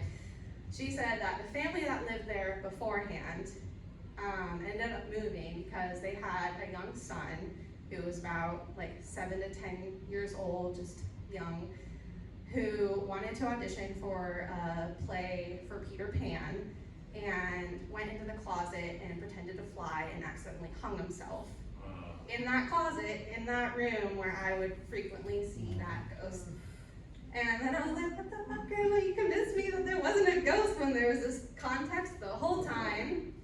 She still likes to deny it to this day. You experienced it where anytime I bring it up, you're like, you're crazy. And then she'll talk about it to other people saying like, this young boy died in this closet. But she makes me think it was just a fun coincidence. But yeah, so since then, I think the strangest part was going through the years of believing in it and then convincing myself and accepting, no, it wasn't paranormal, it was just a dream, this can be explained, and then years later, finding out this additional context that I never knew. So yeah, I believe in ghosts. I believe that it's generally just kind of that unfinished business where I don't think that ghost, it was scary, but I don't think it meant any harm, and it was just someone who was accidentally trapped because they didn't mean to die. They were just trying to pretend to fly. It was just a whoopsie daisy. A whoopsie daisy. Yeah. Which one is scarier, ghosts or public speaking? This is probably the easiest public speaking I've done. I do know, I've shared this story before. I remember in like my freshman English class, they're like, you have to do a creative writing story of something that really happened. And I was like, I'll do my ghost story. So, but I don't remember how it was written, but yeah, same details. Did they believe you? My current best friend that I met from high school believed me, and that's how she thought I was worthy of friendship. I was the weird ghost kid. So complete your bucket list. You might want to, so you don't have to come back. I don't remember the part in Peter Pan where you had to put a rope around your neck to fly. Yeah, that was a mistake. Yeah, he got a bum script. Yeah, I think he was just trying to be creative. It must have been the abridged version. The abridged version. Yeah, I didn't know that there were harnesses that they would provide. Oh no. Wow. So there's a blue hue, you said. I always love colors in these stories because I feel That's like what my they tell. parents had experienced when they had slept in the room when I refused to. They woke up and both of them had the same separate dream of waking up and there being a blue hue, and they couldn't move at all. It was like frozen cold. And that I was right at that age where I was kind of in disbelief, kind of gaslighting myself, like you mentioned. So I was like, well, maybe my parents were just fucking with me. They coordinated and said, let's tell her that we both had the same dream. But that was before I knew that a child had died in that closet accidentally. Yeah. So they had experienced a blue hue. For me, the most like poignant of it all was the fact that the light would be on. So I would say very white light, especially with all the white in the room, like the white dresser, the white bed frame, the white shutters. But the light would be on, and then there was that really intense throbbing of a heartbeat that I could hear. I've heard stories about other blue hues and then like freezing cold in a room that wasn't cold prior to that. Yeah. Yeah, spooky. It's very sweet. Have you, that's your main paranormal experience you've been to, seen, and felt? Is there anything else that gets you? I'm trying to think. definitely the most foundational for me of just like, if I ever doubt believing, that's the foundation I have for like why I accept like if other people don't, but other people haven't, most of the time they haven't had the experience. So once you do, you just kind of know. So for me, that's just like kind of the groundwork for it. And I'm trying to think if I've had any other like things that I would say are paranormal. I know a lot of times when I've talked to other people about it, especially like the extended family members that still live in Michigan, they'll say things like, oh, well, you're always a very sensitive child. Like, I wouldn't be surprised if you're like in tune with that sort of stuff. But yeah, off the top of my head, that's always the one that I know that still That's sticks scary. with me very strongly. Yeah. That would mess me up. Yeah. Thank you so much for joining our discussion today. We're going to be going over the Black Knight satellite next, but just for some housekeeping, going to throw it out there. We totally expected door sales at the door tonight, and all the online sales were you guys. I don't know if we got anything from you, but what I was going to cast out there is we don't get home unless we get like $60 together, you know. So we're going to be busking out front, trying to do an on the side of the road. Now, we have a tip jar if you guys have it. If you guys enjoyed the show so far tonight and throughout the rest of the show, please consider dropping a few bucks, because I think like we're trying to make ends meet for our return trip. Yeah. But and not even like enough for meat, like food. Just no, we have food. We have EBT, but okay, thank God. We have like $21 to get to Eureka, which we're used to like $6.40 for gas prices. You guys have way better gas prices here. I don't know how to do the math on what would get us back to Eureka. I expect it's a lot cheaper. It's like $100 to fill my car in Gas math is boy California. math, I feel. As well? It's boy math. Boy math, yeah. If anyone's really good at helping steal expensive things from Ciderhouses after the show, just come find me. You guys heard of the Black Knight satellite? No, we're not talking about Martin Lawrence in outer space. This is the Black Knight satellite, guys. Yo, dude. This is a picture of what some people think it is. You know, it was in some NASA footage, and essentially, we have some slides about this. Nikola Tesla had picked up some radio signals from outer space with his stuff that he was doing. Who knows what he had in his lab? But throughout time, people have been able to pick up these signals from what appears to be a satellite that, way before we had electricity, was already up in outer space and detectable through radio transmissions. And so Nikola Tesla recorded this. Other UFO researchers have found evidence of this Black Knight satellite. This is the raw video that NASA released. They said it was a blanket that just was floating and through outer space that they lost in one of their missions. That's not a blanket. Well, it's also been seen in numerous different places on Earth. I think it literally looks like a Black Knight from chess, you know? Unless It they're looks losing like a crap load black of blankets. Pod. A pod, or the pod people. Or What do possibly you guys might think? hold some people. A case of pod people. Space pod people. We have a thing called the mutant filter with our show, where it's like, can it be accomplished through a mutation, or is it truly magic or paranormal, you know? Do you think you're a mutant? I think I'm a mutant. I think you look like a mutant. Super mutant. Waiting for that. Kind of looks like the TARDIS. Yeah. Oh, yeah. Doctor Who reference for those of you that aren't Who Eyes, yeah. Although I don't think there's anybody on the planet that's If we're not here, we Who-Eyed, probably know what TARDIS is. Yeah. Good point. It is like one of those things that's founded in a lot of like base level evidence and research. Like, we don't know what this is, and there is something. There's stuff up there going on. So you could have it could be like a radioactive material that is in an asteroid, which can be rare in some circumstances, but that could be emitting a radio wave. Space hotel. It could be a space hotel. Yeah. How do you guys think that we're actually getting all the information about our advancements? Do you guys think that they're sharing everything with us? I sometimes feel like we're already on Mars, and there's not like...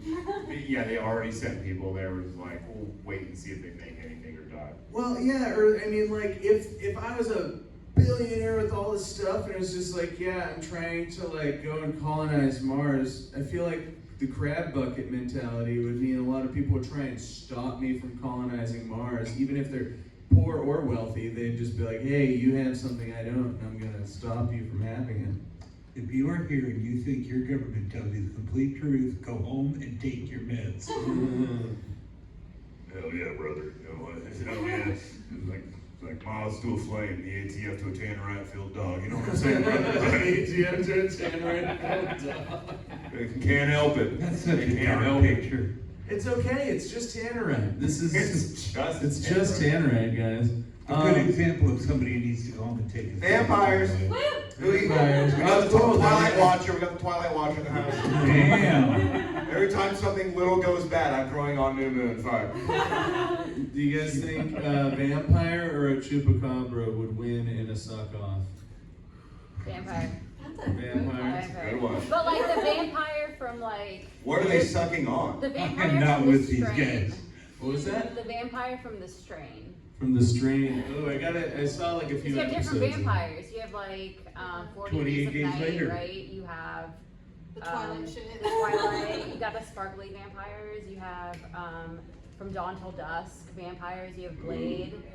You know. You have what we do in the shadows. Yeah. There's so many different So, like, denominations. so many different ones. The original vampire. Anyone seen a vampire? I've met a couple energy vampires. Yeah. Yeah. They're hippies who act like they're cool because they do acid. You sounded like they have to give me $20, man. That is a real thing. Circling back to energy, though, like there's people who walk in the room and you just feel terrible just that they walk in the room, and I feel like there's actually something going on. You're thinking about Jesse? I know I thought something horrible. Oh, great. Just, keep focusing on that. Yeah. So, I didn't know there was such a thing as those types of vampires till I watched What We Do in the Shadows. Yeah. Well, you never met somebody that just like drones on and on. I really need to go. No, go away, my Aunt Carol. They're just like sucking all the life out of you, and you're slowly like, Why are you looking at me when you say that? I don't know, Jesse. I think I'm getting a we message. have no idea why we would look at you. No and tell you idea. about that, Jesse. We have to drive all the way back to Eureka after this. And I'm going to talk the whole way. I'm It's not like- even going to give them a minute's break. I think the speaker's going in the front seat while I drive. Yeah, it's like hauling a horse with no trailer. I'll have you guys do the two brothers that don't get along treatment where you have to hold hands in the back seat the whole We have to time. wear our get along shirt. Yeah, exactly. I have like Vampires. the inference that I'm related to him. Vampires. Do you guys? I always pull up the blanket around my neck when I sleep. Anyone else do that? Do you cover your neck when you sleep? You just leave your necks out? That's like leaving your toes out. I put my hands over my neck, but that wasn't for vampires. So they weren't sucking blood? No, I'm just kinky like that. I was going to say, yeah, Next it's one. kinky sex. That'd be even more terrifying than a ghost like grabbing your toes or something as if they sucked on your toes. Oh God. Yeah. That's No, why vampires I have aren't going unfinished between. business, Sam. Oh, no. Uncle Steve. Who books those? And these are the guys who were saying I was inappropriate. I just want that on. I hold back a lot of the time. I always feel like Jesse's what happens when you don't take your meds and those people start showing up and talking to you that don't exist. Like Jesse's like the guy who shows up. I am absolutely a perfect example of somebody that needs to go home and take their meds. Jesse is actually the Hat Man. He's been moonlighting as the No, I'm Hat Man. If you take too much Dayquil, you'll just pop up. No such thing as too much Dayquil.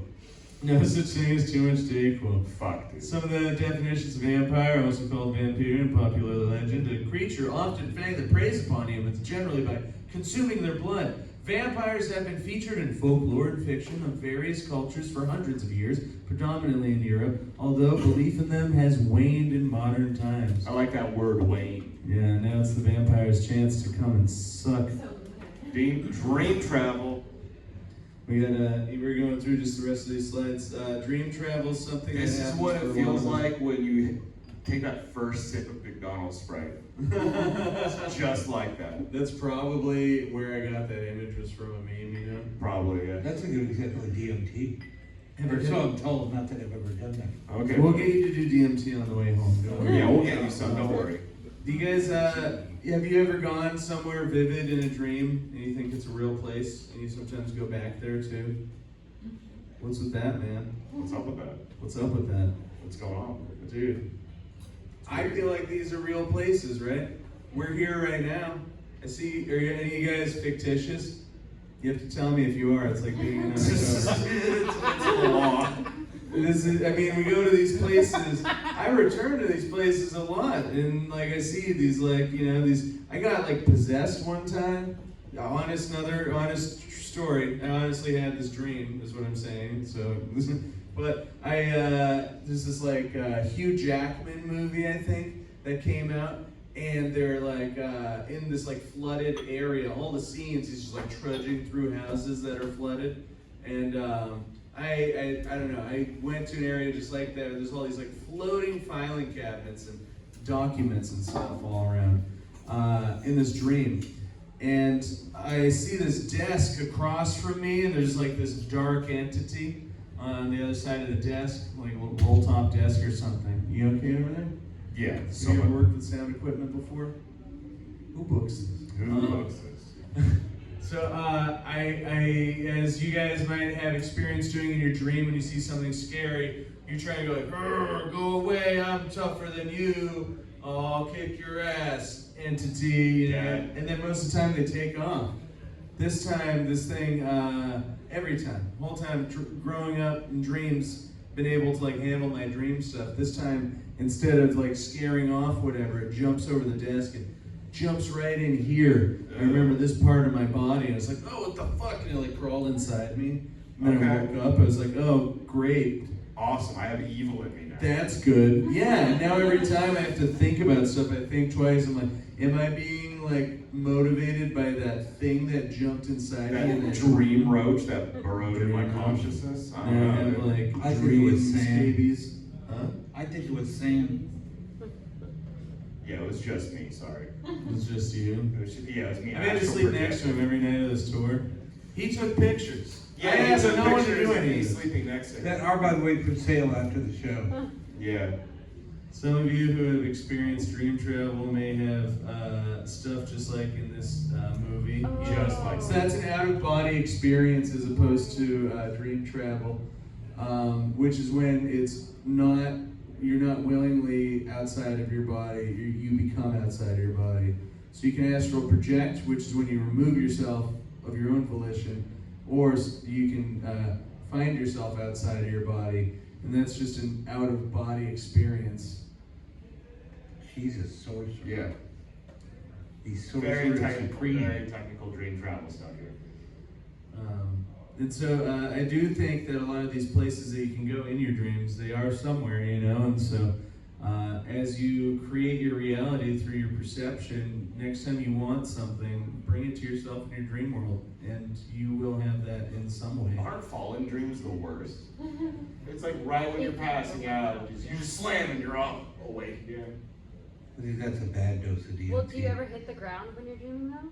No, I wake up. See? He starts off at rock It would be bottom. different if you did. Yeah, but it's not the ground that sucks, it's the anticipation. Yeah. Once the ground's there, it's done. But like, it's not gonna be laying there, oh, I'm in so much pain. No, I'm falling out of planes in my dreams. Unless you That's- realize it's a dream while you're midair, and then you can just start flying.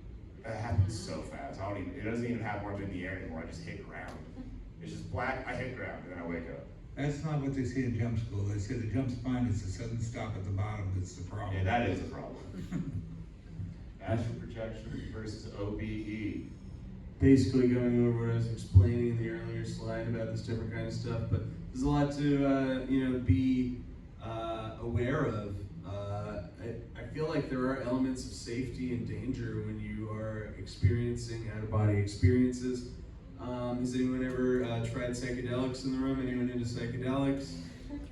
Come on, Come on, yeah. So there we go. I've only tried it twice, but I tried DMT one time, and that's supposed to be like the dream molecule that when you're dreaming, It's this it makes you dying dream and you molecule. die. It's in every living thing, though. It's actually, if you look at DMT, the spirit molecule, it's all over our carbon-constructed organic life. You know what's crazy is you have a limited amount that your brain can produce. So when you take DMT, you're actually like robbing like the high from when you die. Well, it was worth it. It was really fun. I had a lot of trouble being able to wake up after I tried it. You're sitting there in your dream, and you're like, come on. All right, I'm not waking up. Maybe this is real, you know? And there'll be weird dream stuff going on. You're like, that's dream stuff. Not real. I'm still dreaming. And you're like, you can't wake up. You can't wake up at all. And I feel like that's when I was astral projecting, having an out-of-body experience. And I saw myself in this like dark room, sort of like Stranger Things, you know, with like the splashy floor. And I saw this other version of me, and it's just sitting there like smiling, like staring at me, you know, and it's like reaching out at me, and I try to wake up and I can't move, and this thing's like reaching at me, you know. That's my worst nightmare. And just you can't wake up. The what? That's my worst nightmare, 2 Peters. Yeah, I hate to ever have accountability in my life. And the next line almost happened, you know. It's so scary. I'm so afraid of accountability. I'm gonna be accountability for Halloween next year. Oh, It's God. so scary. Guys, ghost trains. Ghost trains. This is a real life picture of a real life train. ghost train. So if you ever see this in the woods, get out of there. Ghost Stay trains off on the the way. tracks, move to the right or the left by a couple feet, you should be fine.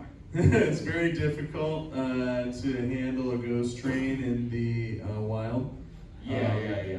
But this is a photograph of one. It was actually really difficult to get one of these together. It's like a very The rare photographer actually experience. died. The photographer- And is now actually the conductor of this particular ghost train. Ghost trains are a big thing. The first ghost train people recognized was Abraham Lincoln's. Abraham Lincoln's ghost train, because it had to follow technology, right? Yeah. The technology of trains was not around at a time, and then it became a thing where you could be on a train. All of a sudden, these vehicles were associated, you know.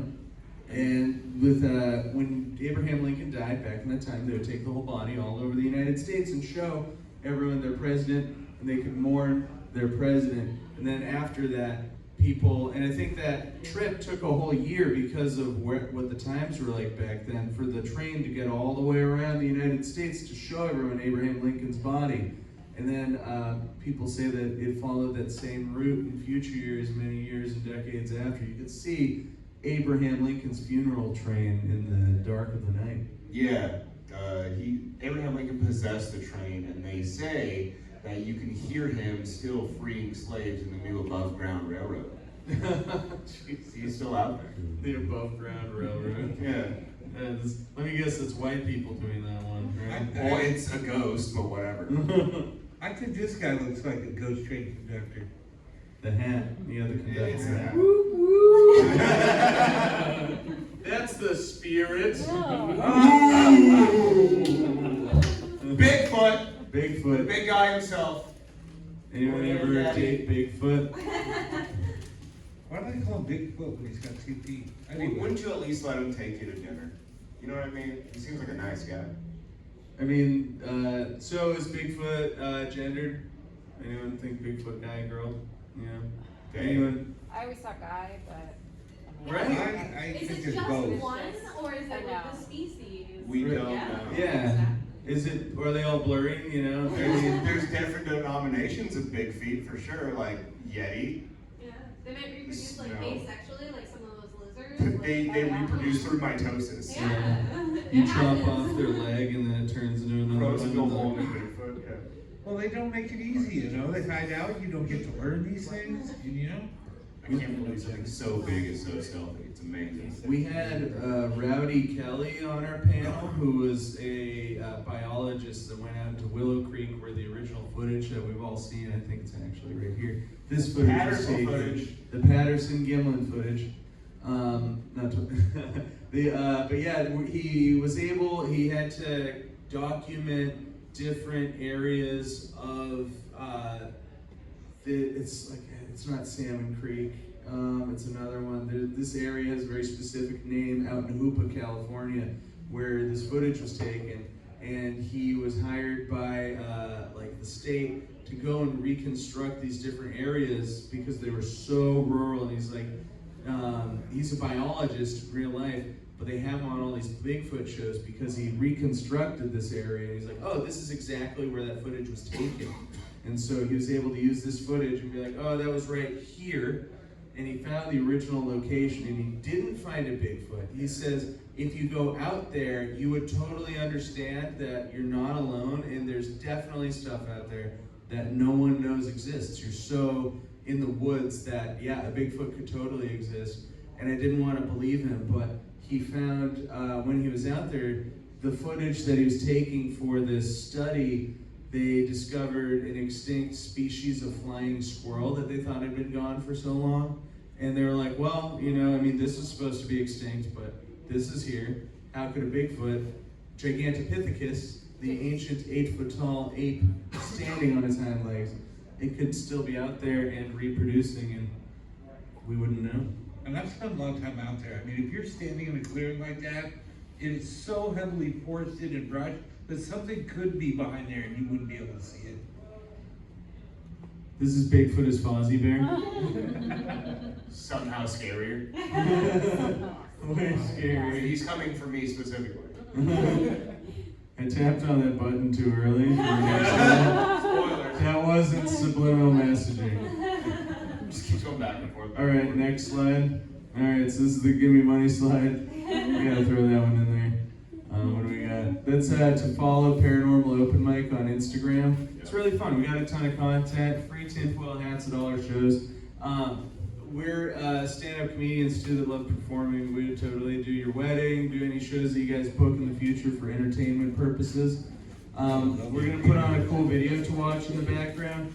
And I would like to get a vote from you guys. You want us to do some stand-up comedy now, or do you think you need a break, and then we should do some stand-up comedy? I'd like a break. Let's take a break. We would love a break 4 too. minute, 20-second Try and grab one of the people from downstairs to come and join us I'm for gonna this do the show same when thing, he is. And then I'm gonna set a timer for 10 minutes, and then we're gonna start in 12. We're on comic time. Yeah. Thank you guys for being here for Paranormal Open Mic. Yeah, that's so. You guys were a really good crowd for that too. I know it's a weird show. No one inspired us to do this. This is all just free form. We were like, what kind of show should we do? What do we want to do? All right, 10 minutes, guys. 10 minutes. The pot will help my performance, I swear. I swear, dude. So much fun. So just go shut down the boiler in your train. You can be here.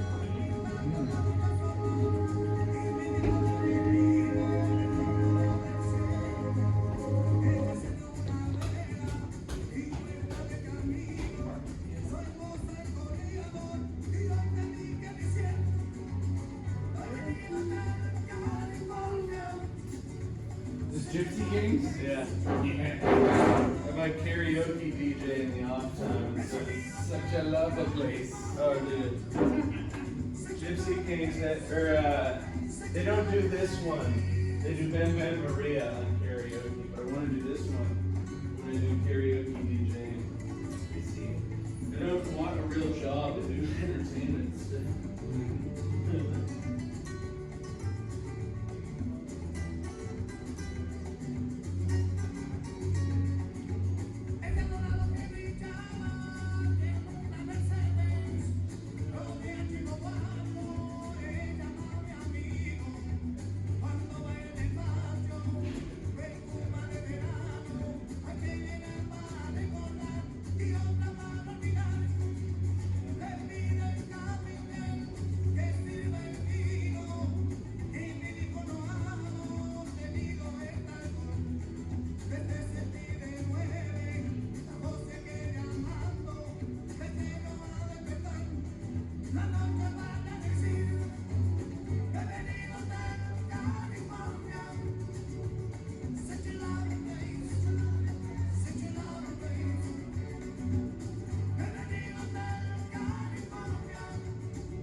rehearsing, saying it over and over. They're louder.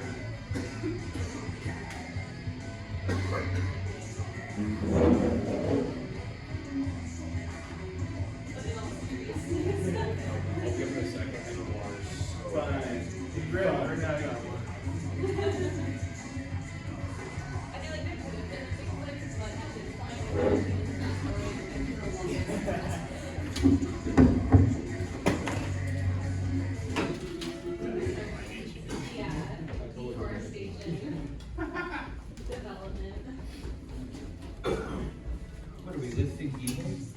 I asked him genuinely what his beliefs are in cryptids. Because we talked about cryptids just for like funsies, but I didn't know his serious thoughts. And I shared that I feel like there definitely could be Bigfoot, but at this point, Bigfoot is likely extinct just from human activity. Well, it depends on your definition of cryptid. We don't know what's going on in the depths of a large part of this planet, which is underwater. Yeah, that's what I was starting out. I was like, the ocean. Who cares about space? We need to go to the ocean. You can call that one on. Yeah, seriously. Like, you want to talk aliens? Let's talk about octopuses. Let's talk about that, because Like a that's mimic crazy. octopus, they're like shapeshifters. I'm like, you saw 9 brains. Okay, I get it. Like, No, 100%. they're wicked smart. I don't know if they're smarter, they're encrypted, or how that works, but they had one that was like escape from his. Yeah, periodically, like, Like hit the lock and get out of it and go, and it was like right across from his tank was a bunch of fish. So at night when everybody was gone, he'd sneak out with the fish. Yeah. And they didn't know until they came in and go, I would swear there was 6 fish in there just yesterday. Then they filmed it, and they caught him just scooped across the floor. Everybody gets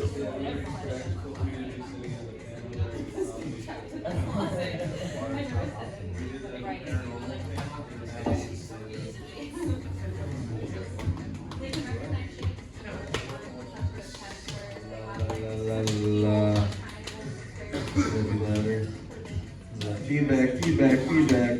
La la la la la. La la. You guys came back up. I'm so surprised. I thought everyone was gonna dive in their car right when I was like, hey, we're getting the comedy started again. Sam, can you press the down on that? Here, hold on. This is my intro. Alright, I've done a few shows before. Why are you guys sitting on the panel? We're doing the comedy part. I told both of them, I said, hey guys, sit in the crowd. You said to him. I said, hey guys, sit in the crowd. Now they're embarrassed. They're gonna talk about this the whole way home. Can you imagine just sitting behind a comedian while they perform through the whole set? No. Sam knows what happens when you walk up behind me and you don't warn me. That happened. You're the comedian, it's the best view. I managed, I know, like, I brought all my own equipment, I brought my own equipment, brought my own heckler even, yeah. Brought all my own equipment today. No, he's family, he's my uncle, he's Uncle Fester, clearly, look at him, I mean, come on. Who are you? I don't know you. This guy. Where's Homer? Are we waiting for anyone? Should I procrastinate? Yeah. My favorite. Okay. No, we're good now. My favorite thing to do on stage is kill time. Someone's like, hey, how much time can you do? I'm like, dude, how much time do you need me to do, man? Yeah, I can just kill as much time. You guys ever do that? You guys ever? No. Filibuster? No. Filibuster. That guy's an asshole. He fucks up our government. Filibuster. Yeah. Well known in comedy. Jesse, I've had it here. Guys, thank you for coming out tonight to Paranormal Open Mic. My name is Pete. If you haven't learned that by this point in the evening, I do stand-up comedy too.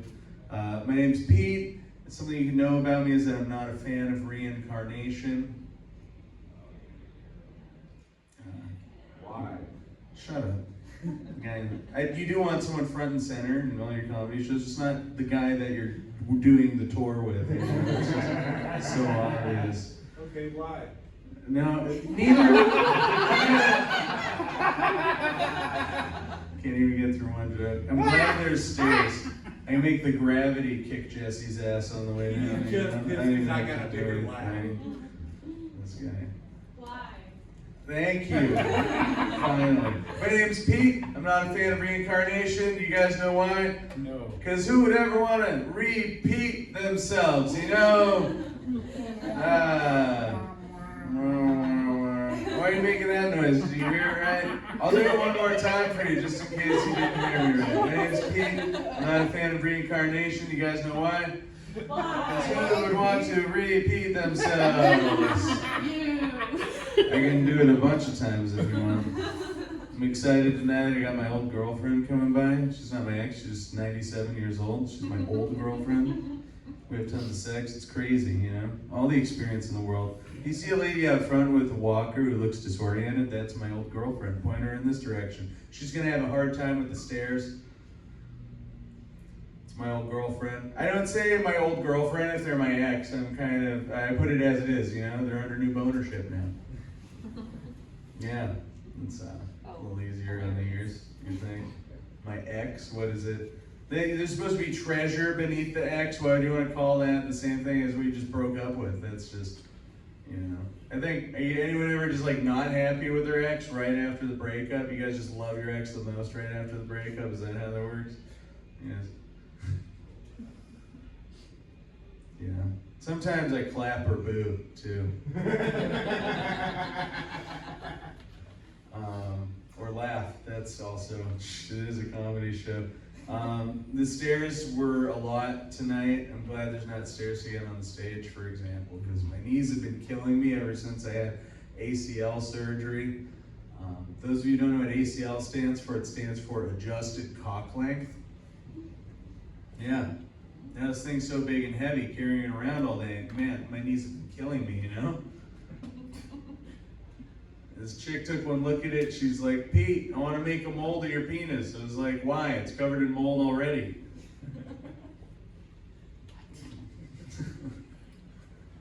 This isn't paranormal. This isn't paranormal. My evil twin is really good at parking because he's from a parallel dimension. Okay, alright. Is it just because I'm high right now? Any of you guys smoke weed? I saw a vape pen. I smoke weed. Been smoking weed for so long, man. I love spending $80 on weed because it's 420s. I grow my own weed too. This is one that I grew that's really good for rolling joints. So I'm gonna call it Ankle. Thank you, thank you. Oh yeah, guys, this is, what is it, what do you guys do in Corvallis? It's haunted here, we know that. What do you guys kill all the natives too? Is that how this works? That's basically, yeah, we're in America, that happens. What was Donald Trump native to that got him shot, you know? I mean, people, all right, I'm trying to do some topical material. Didn't work out too well, you know? Did it? I don't know. You guys? Guess you missed that one. Oh, there's our opener. Let me bring it on. All right. I'm a comedian. I don't make a ton of money doing this, so I have to get some side work. I got a job over at the Mirror Store. I took one look at that description. I was like, this is something I could see myself doing. You know? Who's ever want to work at a mirror store? I don't know. I feel like a mirror store would suck to fuck up at, you know? Let's say you're working at a mirror store, you drop some of the merchandise, all your coworkers are making fun of you, even the mirror's cracking up a little, you know, that'd be humiliating. I'm always late to work. That's my problem. I'm late to everything. I wish there's something like a mason jar you could pop open, and there's an hour inside of it, and you're ahead of schedule all of a sudden now, you know? That'd be so cool, just to have time in a jar. Or I don't know, would that be impractical? Maybe they would advance upon it. Perhaps put in a time-release capsule of some sort. Hey! Yeah, please give me that time back, Peter. I would love to have, you know, time in a capsule, you know, go to the mirror store, take time, reflect. Next time I fuck up shit. I want to open a chiropractor's office called Spinal Destination. Anyone else? I was gonna blurt that one out when we were talking about backs earlier during the paranormal show. It's like, you're gonna use all your material, Peter. I'm like a comedian in residence at a dispensary, you know? I get really high and perform all the time. So it was really bad for a very long time. And then it's like a little better now, you know? You're not Katie, are you? There's someone I know exactly like you. It's like, oh my God, wait, did that person come to the show? I'm all the way over in Corvallis, sorry. Doppelganger. Did I tell you my doppelganger joke? I wasn't gonna go through the whole set and not like recognize that you were the person.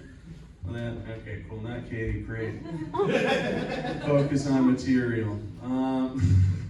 I used to make a ton of dabs, you know, the weed contract, or weed concentrate. I'd make all this weed concentrate in college. They'd be called dabs, you know, I made so much, it's left over at my house all the time, and I had to move the other day, and I found some really old dabs. And I was like, oh, hot damn, I'm gonna smoke that shit. And I had to go and get my bong, so I went running up the stairs to get my bong, but I dropped it, at which point I no longer had my old dab, but I had a brand new step dab. It was just as cool as the first one, you know? Alright. I'm high right now. You guys know that? Could you tell? Not at all. Okay, cool. I don't know. I'm a broke dude, you know? And so I was trying to make ends meet a little bit. Like, I fly to Florida to visit my grandma on Christmas Day. Right when I fly on Christmas, you don't get to see your family on Christmas Day, but you get half off the ticket, and that's cool. I get to save the money. I always fly out there. They got the Amish people out there, you know, the Mennonites. It's, you know, one or the other, sort of similar, right? The Amish, the Mennonites. I always go up to them, give them some shit. I'm like, hey, where the Womanites at? You know, the Momish. Anyone? No. There's either Amish people, Mennonites, or salesmen out there, because all these retirees out there.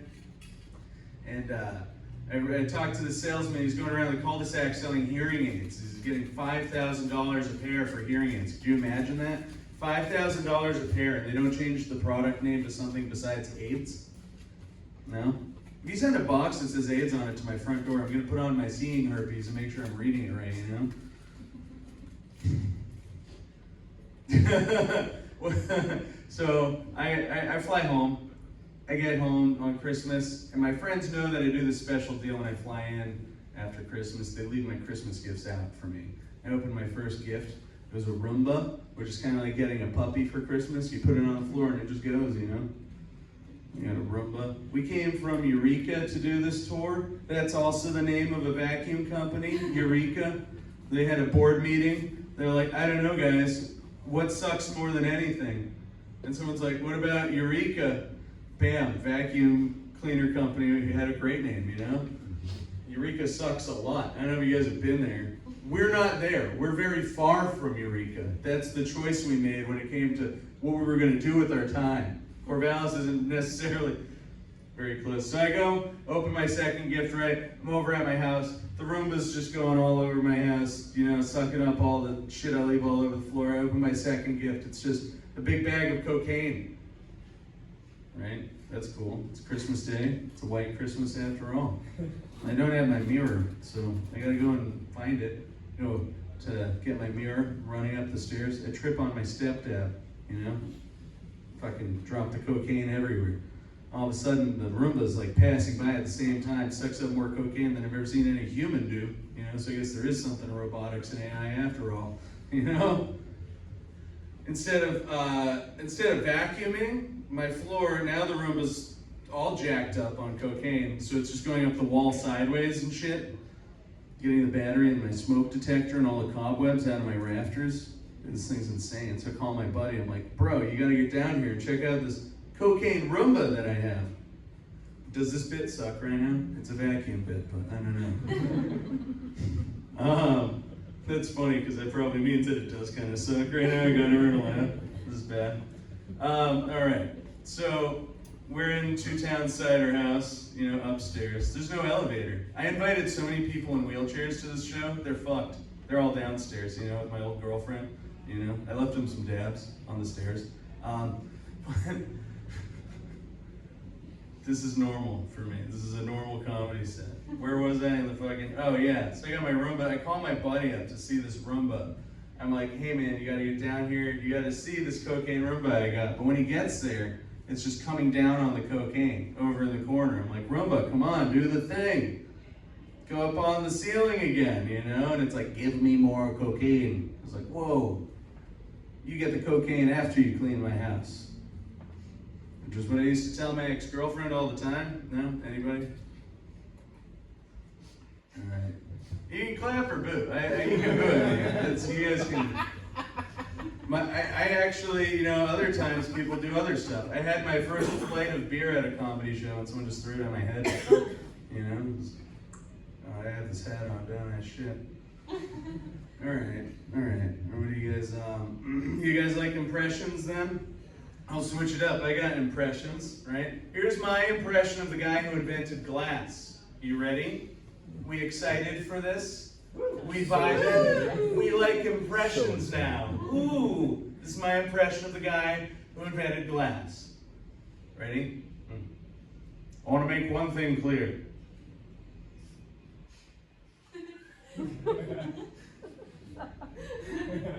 That's the whole impression. That's it. No, I'm kidding. Those of you guys who know history, it wasn't a man who invented glass, it was women. A woman invented glass. You're just all on your toes. You're like, all right, fucking say it, Peter. The last time a woman was transparent about anything, am I right? Hey. I'm really good at not losing the crowd. I've been doing this for years.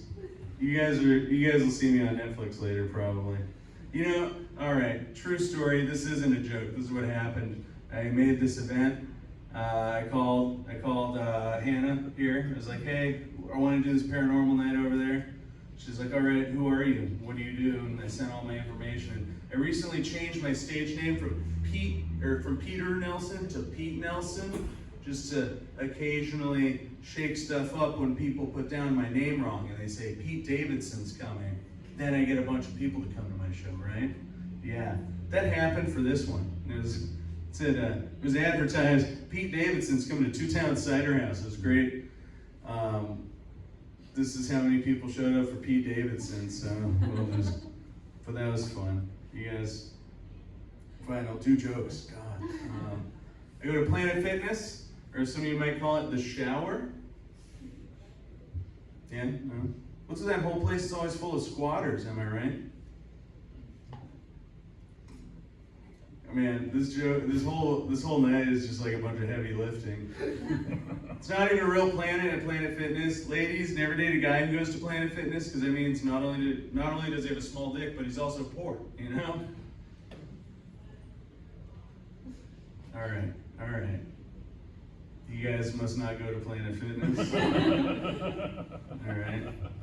What's with Oregon? You guys have you guys have a lot of space here, so that's cool.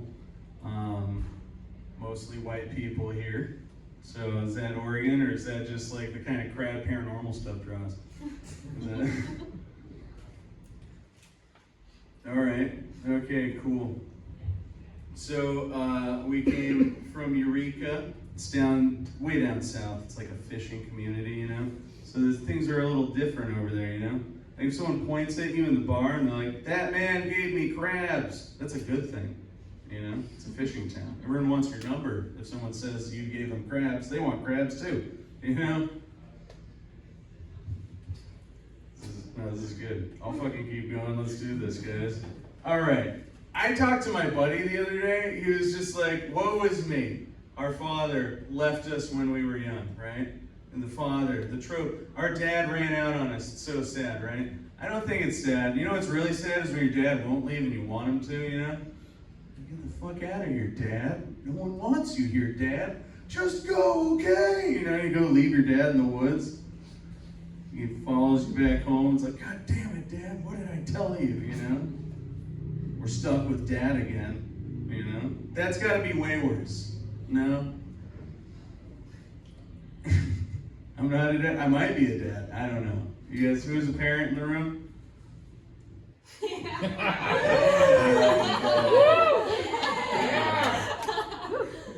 Literally.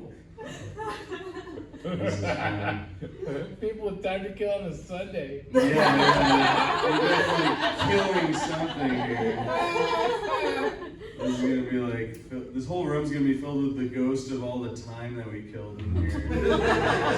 It's gonna be super haunted, man. Fuck.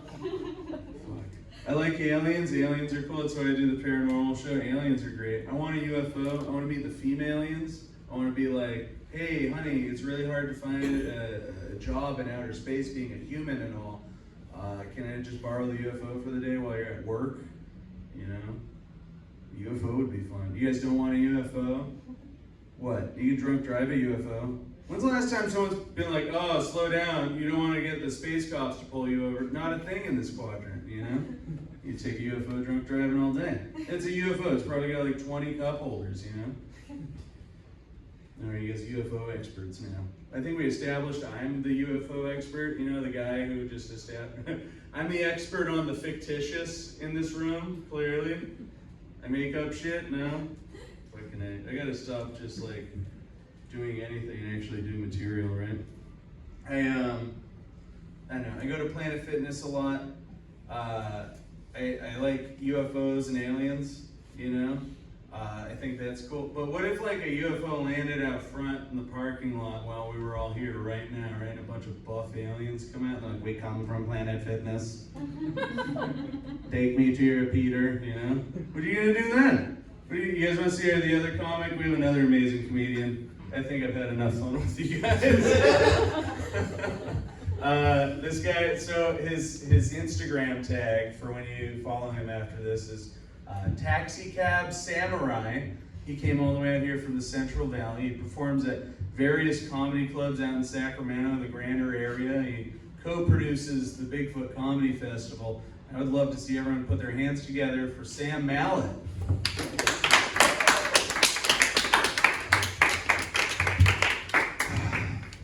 I don't like it when a woman has a tight vagina. You're telling me I'm already inside of you and you won't open up to me. That's crazy. What's up, guys? You're right, Peter. This is crazy. All right, let's just get right into this. Did anybody here grow up in a conservative family? You can put your hand up. Your dad's not here. You know, like he's not going to kick that door down. What did you say? Yeah. A couple people here? Yeah, me too. I grew up in a conservative family, and that means something different for everybody. For me, it meant I got to make no decisions for my life whatsoever, but I got to go fishing sometimes. Yeah, that's not a bad deal when you're 8. But as an adult, I can't help but view fishing a little bit differently. I think fishing kind of plays out like a form of homoerotic bipolar disorder. Let me explain. That's a weird pill to swallow, right? Because I don't know about you, but every time I was fishing, I was alone in a boat with a bunch of dudes and everyone's holding a rod. And they start comparing the rods real quick, like, why does Jim have a bigger rod than me, you know? Like, what kind of action you got on that piece there, brother? What kind of reel? Like, what kind of test you got? Like, you can handle a salmon? That's real nice. You can handle a sturgeon? That's a big load. That's a big load you can handle there, brother. And it's quiet on the boat, right? Like, no guy's opening up emotionally on the water. We don't do that shit. Like, here's a conversation never happening on a boat. Hey, how are you, Bill? I don't know about you, but I'm afraid most of the time. I'm afraid I'll come to regret giving up my dreams for the family I ignore. I'm afraid that as I lay dying, nobody will be there to comfort me. But more than anything, I'm just afraid to be alone. Oh, Bill, beer's in the cooler, bro. Shut the fuck up. Like, you're scaring the fish away with your emotions. We can't have that shit. It's quiet on the boat. It's like a golden moment when someone finally gets a fish on the line. And suddenly everybody in the boat turns into the most supportive friend at the gay orgy. Just yelling out unnecessary shit like, oh, my buddy bagged him a big one, didn't he? Come on, brother. You remember your technique? Plant your feet. Keep breathing. Even steady strokes, brother. Even steady strokes. Let out a little bit of line. Play with him a little bit. Wear himself out. You know what I mean? Like, don't break your pole over him, brother. He ain't worth it. Like, you want me to hold that hot rod for you, brother? No? All right. Big man on deck. Big man on deck. You can handle him yourself. Come on, get him closer to you. Get him closer. Get him closer to you. Let me get the net. Because I don't know what kind of gay orgies you guys go to. Peter, don't clap. I don't know what kind of gay orgies you guys go to. The ones I go to, there's always a net. I don't like the net. You throw it on me and call me the net boy. I'm single, sorry, I'm available, right? I'm on all these dating apps and I don't like what they do to me as a person. I don't know, like, the other day I went to the settings for all the dating apps and I put the age slider to the maximum. I felt like the Statue of Liberty, like, bring me your old and downtrodden, please, you know? Like, I did that because I had to take a good hard look at myself and figure out what I want versus what I need. Because what I want is a beautiful young woman who loves me for who I am. But what I need is a PlayStation 5. Yeah, you see why I'm making these decisions for myself, right? Like, I'll slap the mold off a crusty pussy just so I can die in a better resolution in Warzone with the homies, you know what I mean? Like, I will unfurl those wizard sleeve pussy lips, girl. I'm trying to play Demon Souls. It's called having goals and following through with them. I'm super about that. You guys like video games? A little bit? Exasperated woos? Yeah, I like video games. You can do whatever the fuck you want. They're starting to get a little dystopian, though. I noticed a video game the other day called House Flippers 2. Yeah, the sequel to the acclaimed video game for people who can't afford their own home. That's awesome. I love that.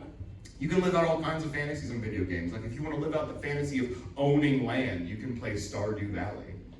Like, if you're a guy and you feel like you're born in the wrong generation, there's always Red Dead Redemption 2, brother. You know what I'm saying? If you're a woman and you feel like you're born in the wrong generation, there's always The Kitchen. Or Cooking Mama 2, whichever. Her body, her cook, you know what I mean? Like, her body, her kitchen. I'm all about that. I'm a feminist. It's super fun when you say that, and just abruptly, I'm a feminist. People don't believe you, it's weird. I thought you were supposed to let people know things these days. You guys ever been to, like, Reno, Vegas, Nevada in general? Oh, someone does cocaine, I love that for you. There's always one, right? I like Nevada a lot. I think it's a very free place. Like, I think it's a last bastion for being a truly free American. Like, you can do whatever you want down there, brother. Like, you can have a backpack full of weed, riding on a dirt bike down the highway with no helmet on your way to go see a hooker. Legally. Legally! If a cop pulls you over, all he can do is give you directions to Tammy. That's a beautiful thing. That's a beautiful thing. I want to start up some businesses in Nevada. I want to start up a weed business. A weed business unlike any weed business you've seen before. I want to open up a weed removal business where I show up and I smoke your weed. I'm very dedicated to my craft. I just need a beanbag chair and a PlayStation. You know what I'm about from the previous joke. I want to open up a coffee shop / brothel. And before I get into it, let me say, every business in Nevada isn't one business. It's two businesses. It's not just a Domino's, it's a Domino's KFC. It's not just a gas station, it's a gas station casino. And if I see one more person put $4 on 10 and 40 on Caveman Keno, I'm gonna lose my mind. Oh, that shit's crazy. But yeah, I wanna open up a coffee shop / brothel because you could have fun with the menu. Think about it. Like, be able to walk in there with confidence. Be like, can I get a cappuccino with a Filipino, please? Can I get a chai tea with a Thai tea? You guys have that here? What's your special today?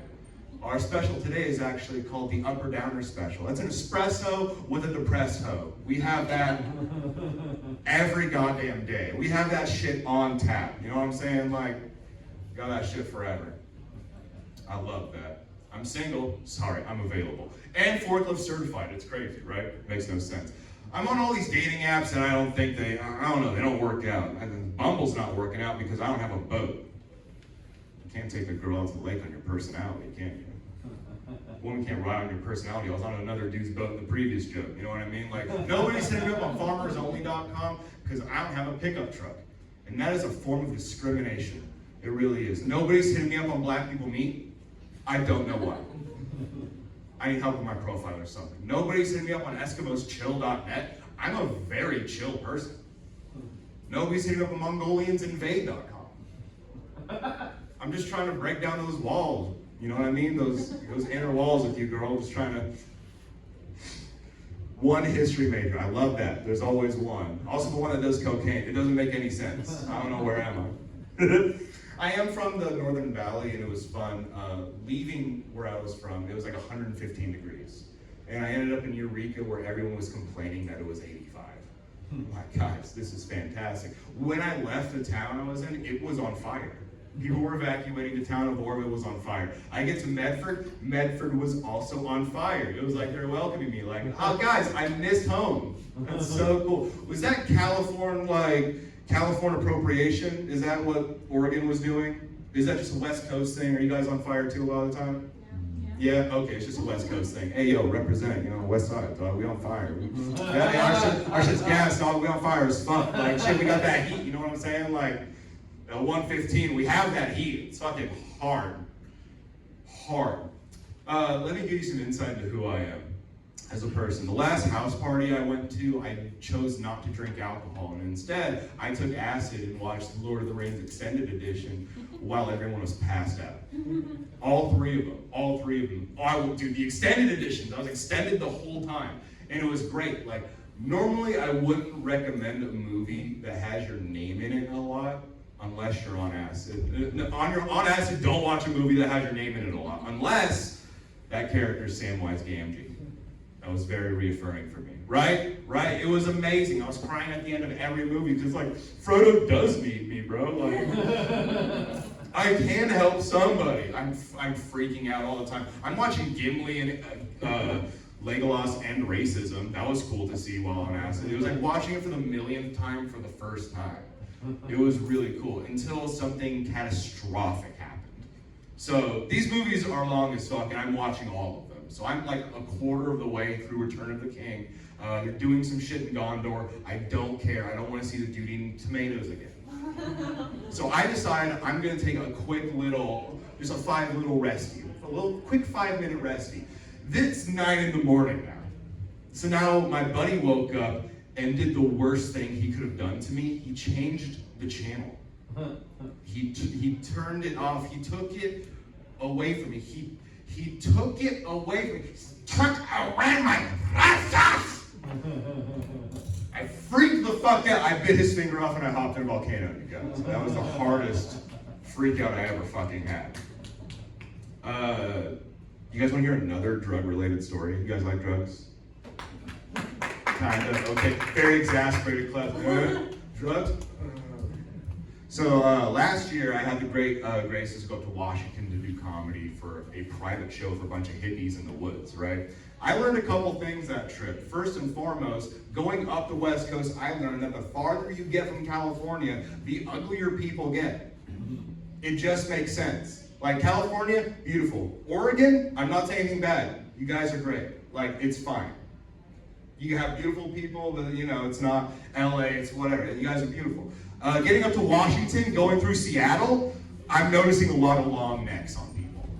Just like looking into cars, I'm just noticing elongated necks, and I have a theory as to why this is. I think it's because there's so many vegans and they're having trouble reaching the leaves in the trees. Like, they already got all the low ones, right? So they're adapting to their environment, just long necking it out. So yeah, I think that's why we shouldn't teach creationism. I get to this event, right? It's full of glass blowers and hash makers. So it's fun. I just got back from the trip this year. I went back, but this is last year. I go to Washington, and it was weird because these guys are selling glass pieces for upwards of $20,000. I'm the poorest guy at the hippie convention. That was a really weird person to be. That was a weird person to be. It's like, what? I don't know. There's so many different kinds of wooks, you guys. You guys have wooks in Oregon. You guys have hard wooks in Oregon. I'm sure you've seen plenty of different kinds. You have your average smelly wook. You have dad's money wook. You have, what other wooks? Cyberpunk wooks, garbage punk wooks. That's super fun. You have metalhead wooks. You have like prepper, libertarian, like that Tannerite's gonna get the idea, brother type of wook. You have like they're not getting my gun type of wook. Very like being a wook is a spectrum. Anybody else agree with it? Being a wook is a spectrum for sure. Everything's a spectrum. Everything's a spectrum. So I think it's going to be one day appropriate when you introduce yourself to somebody, be like, hello, it's nice to meet you. How many spectrums are you on? How many spectrums are you on? Like, well, I'm on the autism spectrum, the horse girl spectrum, I'm on the cartoon watcher spectrum, anime watcher spectrum, and God, that's a vile spectrum to claim, dude. That's rough as fuck. What else are you gonna say? Oh, I'm on the, is there a hippie spectrum? Of course, it intersects with the woke spectrum. There's spectrums of spectrums. Oh, dude, I don't want to get into this bit. It's really rough. I'm gonna do it anyway. This is a rough bit. One of my favorite things is to find like tiny niche groups of people that like you don't expect are out there. That's one of my favorite things, to observe just like the real like, oh, this is a tiny percentage of people within a spectrum of people, right? Why are you recording that after I said I don't want to do this bit? So one of my favorite groups of people that I met, and I say favorite because of how vile and weird it is. My favorite that I found was a group of white supremacists that love watching anime. They love Japan. It's the weirdest shit I've ever seen in my life. I can't imagine like what goes on in their meetings. Like, what's your favorite DBZ character, brother? I love Goku because when he turns Super Saiyan, he looks all airy and with the blue eyes and the yellow hair. What do you like, Cletus? I love Sailor Moon because it teaches my daughter good values and independence from male figures in their life. That's beautiful, brother. Like, I don't know what goes on at these fucking conventions, but I want to like put in tapping devices and just listen. Like, what if these guys were the guys behind that Jesse Smollett thing that happened a long time ago, right? This is a topical bit back in the day. I didn't want to do this bit, Peter. I'm doing it anyway. What if they were just deciding one day, we're going to get this guy, Jesse Smollett. Who is he? Nobody knows, but we're going to get him anyway. So, all right, I'm going to bring the rope. You bring bleach. So they gather their stuff. They're outside the subway. He's like, all right, buddy, I got rope. Did you bring bleach? He's like, yeah, I did bring bleach, but I didn't know what season you wanted me to bring, so I brought the whole box set. He's like, God damn it, not the anime, Cletus! Son of a bitch! Well, whatever, let's go watch Bleach, I guess. It's all right, you know, like, it's no Naruto, but it's whatever, you know. Super niche groups of people. Yeah, guys, that one wasn't a banger. They can't all be bangers. Here's one that is a banger now. I know, you're shaking your head. It's not going to happen. It is going to happen. Or it's going to go really bad. We just don't know. Do you guys like hip-hop? Bunch of white people shrugging. I'm just now getting into hip-hop and rap, and I think it's been an appropriate amount of time. Like, I'm absorbing, like, rap and hip-hop like the Middle East is absorbing our music. Like, they're just now getting into 90s stuff. Like, there's some dude named Muhammad right now who's going, no doubt? What is no doubt? What are they not doubting? I don't understand. Like, doesn't make sense. But I just started getting into shit, and I discovered something a little upsetting. Like, you know who unfortunately made pretty decent music? R. Kelly. It's unfortunate, brother. Like, it's not good. It's unfortunate that his music's decent. But what if we just take his music and just update it to a more modern time to reflect where he's at in life right now? You know what I mean? So what if instead of the remix to Ignition, stay with me. What if instead of the remix to Ignition, it was the prison remix to Ignition? What would that sound like? Prison remix to Ignition, he's getting raped in the kitchen. Bubba's fucking his body, got him held in submission. Sipping on water and scum, getting fucked in the bum. Now it's freaking wreck time, he's gonna get filled up with cum. Crystal meth helps take the pain away, so now he's sucking dick for rock, cause his butt's on layaway. And after the showers is the gangbang party, and after that he'll take a milky shardy. Then after that he'll cry himself to sleep, cause he knows tomorrow they're gonna be in him deep. Getting his toot-toot, he's covered in pee-pee, wrapping his sheets around his throat, cause he can't fuck kids no more. Yeah, you guys can find me on Spotify and OnlyFans with that bit, yeah. I know, right? Usually that one gets rounding applause and like people standing at ovations and throwing roses and other garments and whatever. Bullfighters, whatever. What's going on, guys? You having a good time? Of course, brother, you know. Is that a dip logo? Is that fucking... You ever listen to Chris Ledoux? Oh, it's a music guy? Okay, no, I already did my music bit, bro. Sorry, I can't do another one. I know, dude, I get one per day, that's all I'm allotted. It's not cool. It's comedy communism is what it is. Like, Spit it on R. Kelly? What's wrong with you? I spit it on R. You Kelly? spent it on R. Kelly. I spent it on R. Kelly? Yeah, he spent his things on things he shouldn't have. So like, I don't know. I think it was fine. At least it was, I believe I'm gay. You know what, at least it wasn't that, brother. There's always a worse alternative. What are we talking about now? What's topical? Donald Trump. Listen. If the left simply, like, practiced with guns instead of trying to ban them, they would have hit him. They were that close. They winged him that close. Like, brother, just breathe. Like, take an extra half second. That's all you had. They had him immediately. I still don't know details about, like, does anybody know, like, who he was yet? Or is that so, like, out in the ether? It's weird to think that, and this isn't a joke, this isn't prepared, I'm just rapping now. It's weird to think that this is, like, the first presidential assassination that was, like, they killed him immediately. Because they captured everyone else that ever tried it, right? Except, like, that one dude who got shot by the vigilante that was totally not set up by the CIA, whatever, MK Ultra. Are the windows closed? Are your phones turned off? Okay. Where's the tinfoil? Yeah, dude, yeah. Can I please wear that? Give it to me. All right, dude, let's talk about MK Ultra. All right. All right, what else do we got? You guys have grandparents? Doesn't everybody? No? All right, we're not gonna do the grandma bit. I don't even like the grandma bit. Why would I do the grandma bit if I don't like the grandma bit? It doesn't make any sense. I wish I had Mariner jokes because there's a lot of coast around here. Anybody else identify with that? Not a lot of sea people around here. I call them sea persons now instead of just sea men. You know, I'm adapting. I should have called them fisher people in the previous joke, but you know, it one step at a time. One step at a time. That's all we can do. It's called progress, people. It's rough, but we're here to do it. I'm a feminist. People don't believe you, you just say it out loud. Like, it's weird, right? You gotta, do I email it to you to prove? I don't know what to do. God damn it. These drugs are good. You ever get really high before you're gonna do something? No? Oh, come on, dude, come on.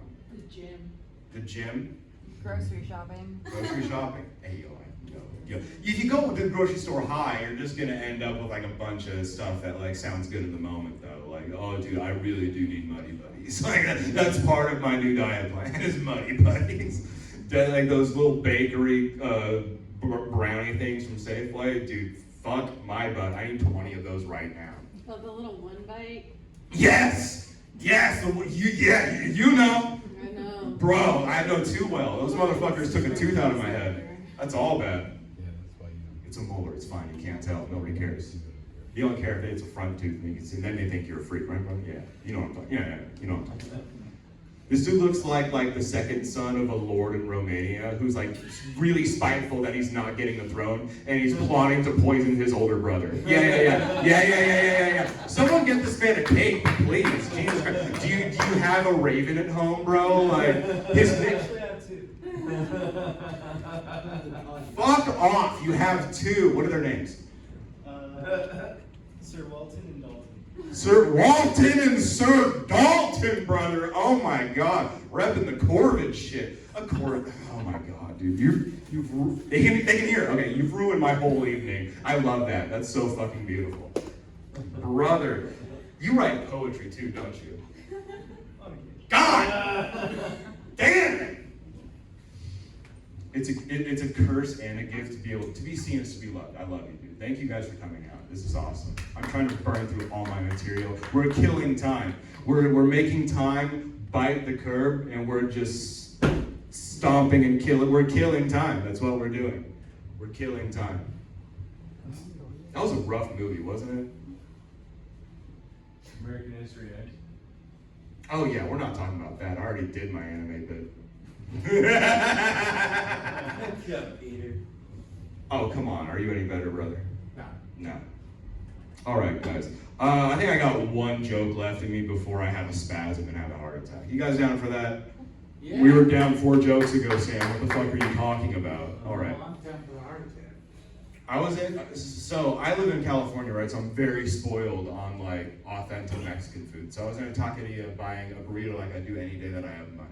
And let's get one thing out of the way. I'm very Caucasian. Like, it's fucking terminal. I put ketchup in mac and cheese and ranch and spaghetti. It's terminal Caucasianism. There's no cure, right? But even so, I heard the guy behind me order his food, and it offended me. It offended me. Here's what he said. He said, "Could I get a burrito with no guacamole, please?" And we all know why that's fucked up, right? We all know, as a society, we know that guacamole is extra. And so it was the only time in my life that I had ever thought to myself, "You're not from around here, are you, boy?" Like, where the fuck are you from, dog? Like, Canada? And you thought California was just El Dorado and the streets are paved with gold and avocados are free and you spurn our flavor. Like, you ruin your taste buds with maple syrup and moose pussy, and you're here just fucking gallivanting around. Fuck you, bro. Like, I don't like that. I don't like Canadian people now. I have real hatred in my heart for Canadians ever since that, based on a really hard assumption. We should take the southern border and put it on the northern border and keep those Canucks out of America. I'm running for office. That's my political opinion. No, it's not. My name's Sam Mallett. It's been a joy entertaining you guys. Let's have Peter come up. A lot of Canada lovers in the crowd. Oh yeah, thank you, Sam Mallett. I'm taking your hat. Fine, be that way. Guys, that's been your double feature this evening. Please consider hitting up the tip jar. We literally need like $60 or else we don't get home. It's not your problem though. We're gonna It's not. Yeah, it's not.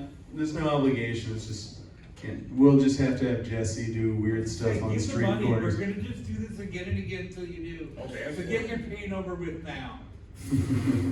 Jesse's, just give Jesse $60 and tell him what to do. Don't even put it in the I'll tip leave jar. without him. You can buy Jesse from us for $60. We really appreciate you guys making it out. $60. It's not the way to get money. Really not a way. Nobody wants me sitting on the front porch. The website that all these comedy shows that my production company does, so like when I come back to town, it'll be on HumboldtComedy.com. We broke the H off the sign, but it's roughly that spelling, just with an H on the start. It's, Nobody really pronounces it. dude, try and order a sign, it's like so much more expensive than what that sign costs. It's like $60 for that sign. HumboldtComedy.com. My personal for comedy stuff is Humboldt Babe. It's spelled B-A-E. Humboldt Comedy. This is Taxi Cab Samurai. You just watch Paranormal Open Mic. Those are all tags. We have way too many tags. Just come back here. We'll do a show here again. Thank you. You guys are amazing. Yes.